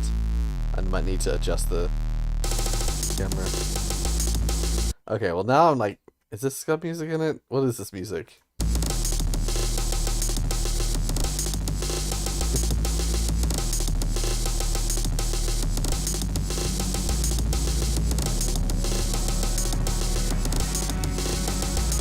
What is this?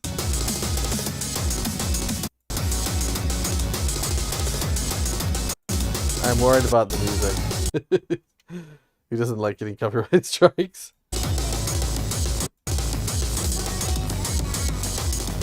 What is happening?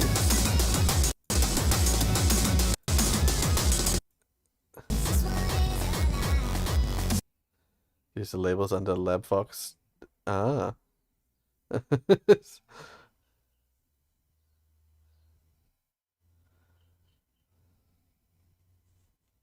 I'm not familiar, but I'm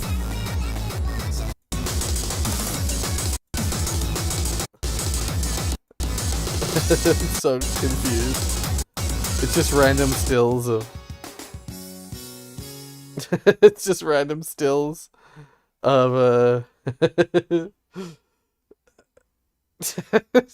okay. I don't get the reference, but weird and interesting. Okay. Is this a fever dream? This is what the cartoon characters see when the three birds are circling above their heads, right? Yeah. Yeah, I'm not sure what I just watched, but cool. Best viewed with Premiere Chat. This is a 30-minute video. I cannot watch the whole thing, of course, but what is this?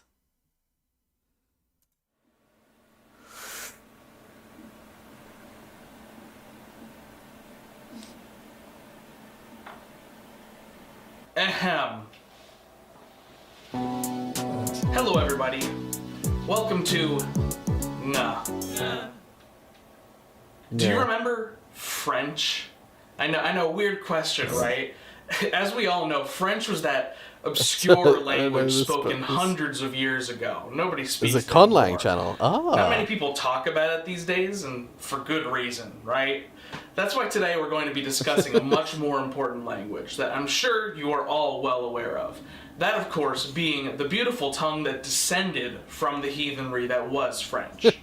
For example, we have the French word j'adore, which of course means I adore, I love, right? With its modern equivalent. It's called like circus. So you could see the similarities pretty easily right there. Now, how about a name? This was a very common name in France long ago. Pronounced something along the lines of Dominique. I'm not an expert on the way French was once spoken, so I need to cut my beard back a bit. Mispronunciations.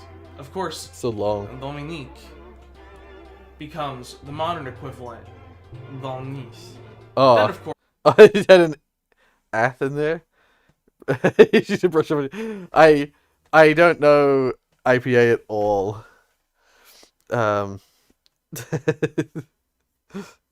The j'adore had an ath in there.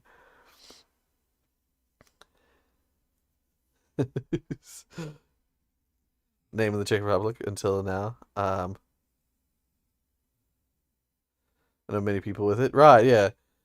I mean, we have Dominic in English, but I mean, I was going to say it comes from French, but I'm sure French got it from Latin or somewhere earlier. Join the vocal synth community. We have homegrown linguistics, right? Yeah. Shave everything? No, thank you. I'm good, Fireboy. Of course, we have a phrase. This is a very common phrase in French. Fromage. To make everything into cheese. Of course, that becomes the modern fromage, which means to make a big fuss out of something. And thus, I introduce you to c'est bon rôle, or as we typically call it in English, ultra French. It's ultra French. The modern tongue, c'est bon rôle. I mean, c'est bon. C'est bon. C'est bon rôle. Wrong. The consonants are, of course, I'm trying to mimic the way he says it. Ba, da, na, fa, va, na, sa, za, tha, va, sha, sha, ja, ha, ha.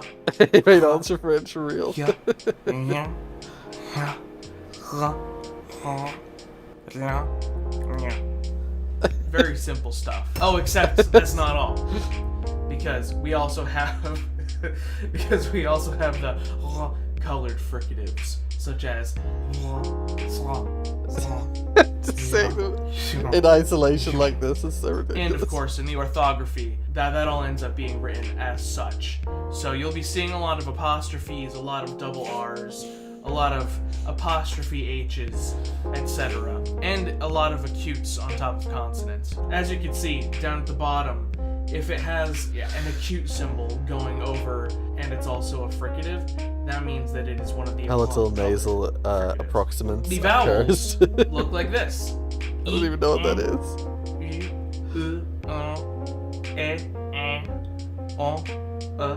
Although palate, nasal approximants. Simple, right?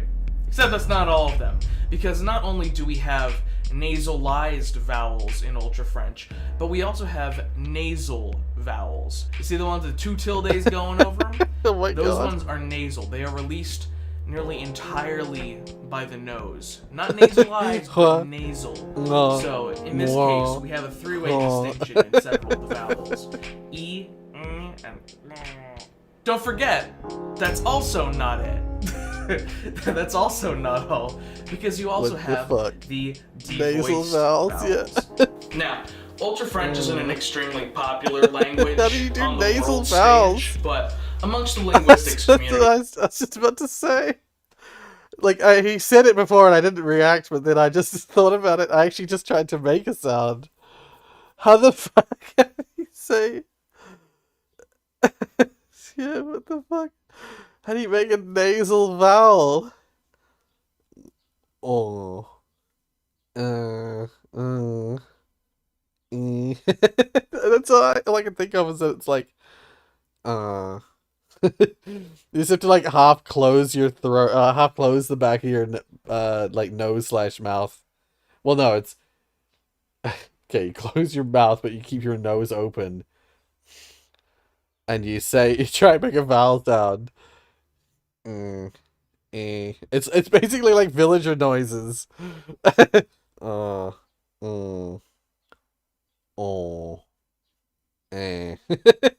the fuck? it's fairly well known. So I asked members of the Agmashwa Discord server to submit audio of them Same. reciting this simple I love languages, but I hate this. I love weird ways to pronounce things, but the weird like vocalizations, but I fucking hate this. French sentence. Oh god.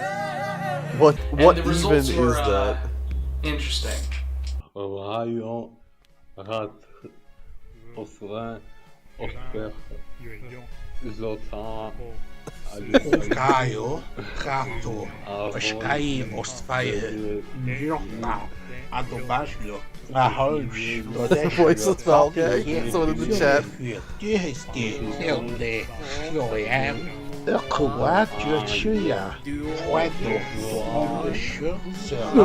Anguish, despair, even they say. You joking, bro?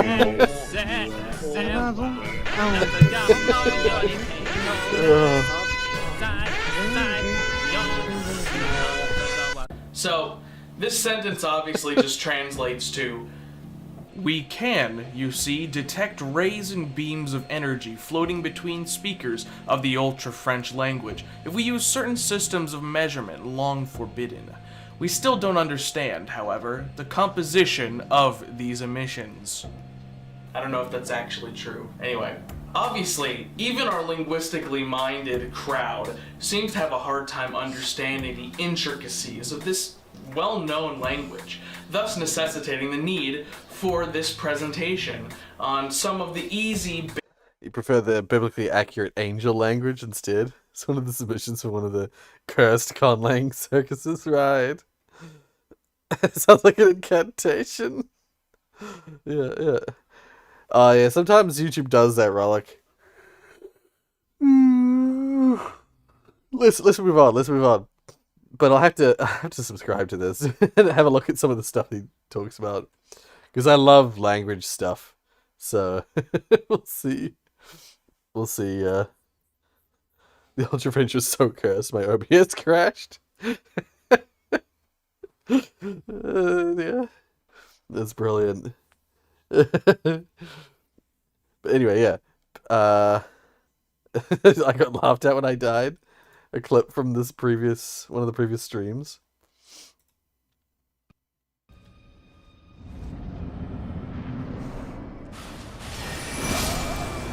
Well, there goes 200,000 souls! Oh shit. Yeah, that honestly, that was so bullshit. He just like somehow went from the other end of the room to where I was and instantly killed me. That was such bullshit. He never did that before or after.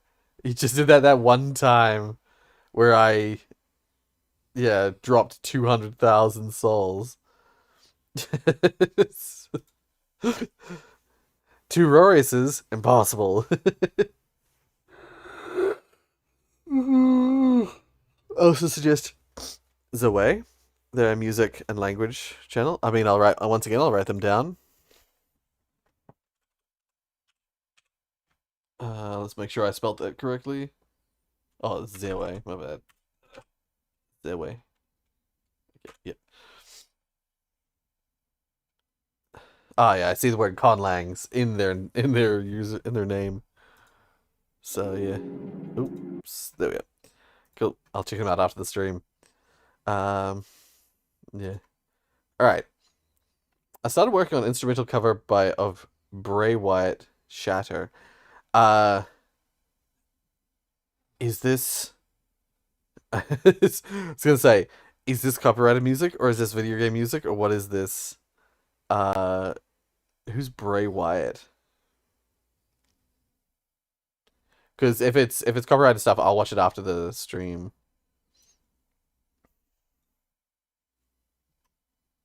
Are they the same thing? They're the same thing. Okay. All right. Slide. Oops. Gotta go back. Slide. There goes 200,000 souls. Crowd laughs. Yeah. There's this one linguistic guy I saw in my feed. He made a draconic conlang. Oh. Uses fire breathing as part of it. One version of it that reflects how language evolves. Right. Oh, cool. Yeah, conlangs are fascinating. I don't think I have the intelligence to make a conlang, but I've always wanted to. That was actually a passion of mine for a long time. Oh, the restaurant experience. Right.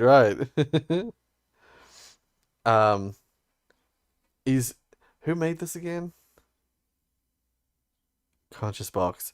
I was gonna say, I won't play it while they're not in the stream. I'll wait till they're here. I forget who it is that made the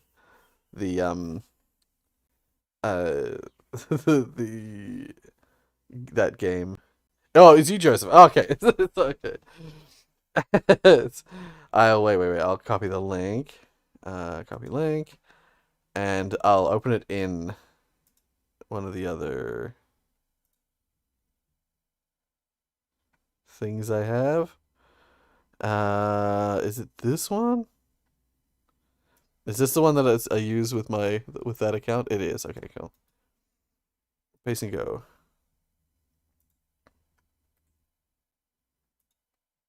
Okay. All right. So, it's a restaurant experience. If people are not familiar, this is a little game, a slide-based game that Joseph Joestar made. Or Jamster, yeah.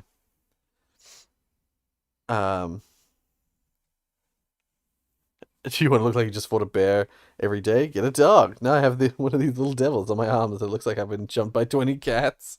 Oh no. Anyway, yes, restaurant experience. You wake up in the morning to the sound of your alarm clock playing. Not my alarm clock, don't worry. It's 4 p.m. It's 4 p.m. in the morning. When you wake up in the summer, SpongeBob theme, dream on. Oh, I see. What's this one when you wake up in the summer? SpongeBob theme. Easiest victory, you vibe. Okay. Dream on. Oh, use for toothpaste. I do often use Sensodyne, to be fair. You're British. Oh no. What will you cook for brekkie? Burnt omelet, PB&J, peanut butter and toast. I mean, I do sometimes have this. I very rarely have this. It wasn't until I was in my 20s that I first had a PB&J. Let's go with burnt omelet. Bro, don't trust image. Pharaoh's curse. I died. No. All right. Let's go back to here. Let's go PB and toast. Praise the Lord. Ronaldo.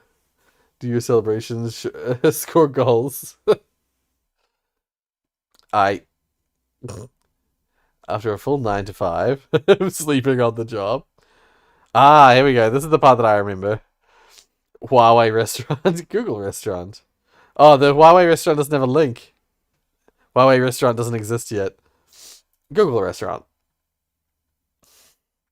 Oh, whoops. Yeah, I clicked that. I did the. Damn it. Okay, yeah. Cincinnati, British, PB and toast. 9 to 5, Google restaurant. Yeah, so you gotta click. I think you click these, right? So, like, yeah. Enter a restaurant with 3 people. Get a table for 3. 2.01. Sit down. The way to kick your ass. Damn it. Oh. Okay. It didn't end me. I thought that was like a game over. Burger? Hamburger ham. Wait for your dessert. So, gingerbread cookie, gold ice cream. Gold ice cream. It tasted good to you. Your wallet. No, I ran out of money. Oh, the rest is the same. Oh, okay. So yeah, let's try this one. Nuh-uh. No one has that. This isn't the sound of your alarm. Nuh-uh, bro. Okay. Let's go Colgate. You're normal. W. PB&J. I don't like PB&J. Just game over. Alright. Sensodyne. You're British. PB and toast. Right, yeah, so I'm back to here again, yeah. I forget what the way to win is. Wait, will you order on the table, on the chair next to the table? That's where the waiter gets your orders. Okay. Yeah. Yeah. Is there any slides I didn't see? I remember getting this previously. Wait. I don't remember there being Jesus. He kicks your balls. Oh, the Huawei restaurant. Yep, yep. Okay. No, it's the same. Oh, okay. Right, yeah. So yeah, we've done the next step, the next chapter of the of what was it called? The slideshow game. I forget what it was called. Text to speech voice says fish. Okay. You know what? I'm starting to think no TV at all is going to be better for It children. was going to be something else. Thanks for the tip, bitch. Fish.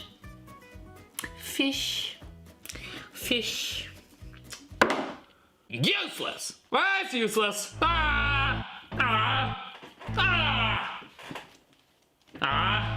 You know what? I'm starting to. I have no idea what was the context of that. I'm so confused. Yeah. All right. Typical argument between Zach and Fireboy during Rorius post-end streams. Yes. These are frequent. Triple sneeze Burgerius. What did I miss? Banana Rorius is allergic to Elden Ring. That's why. O.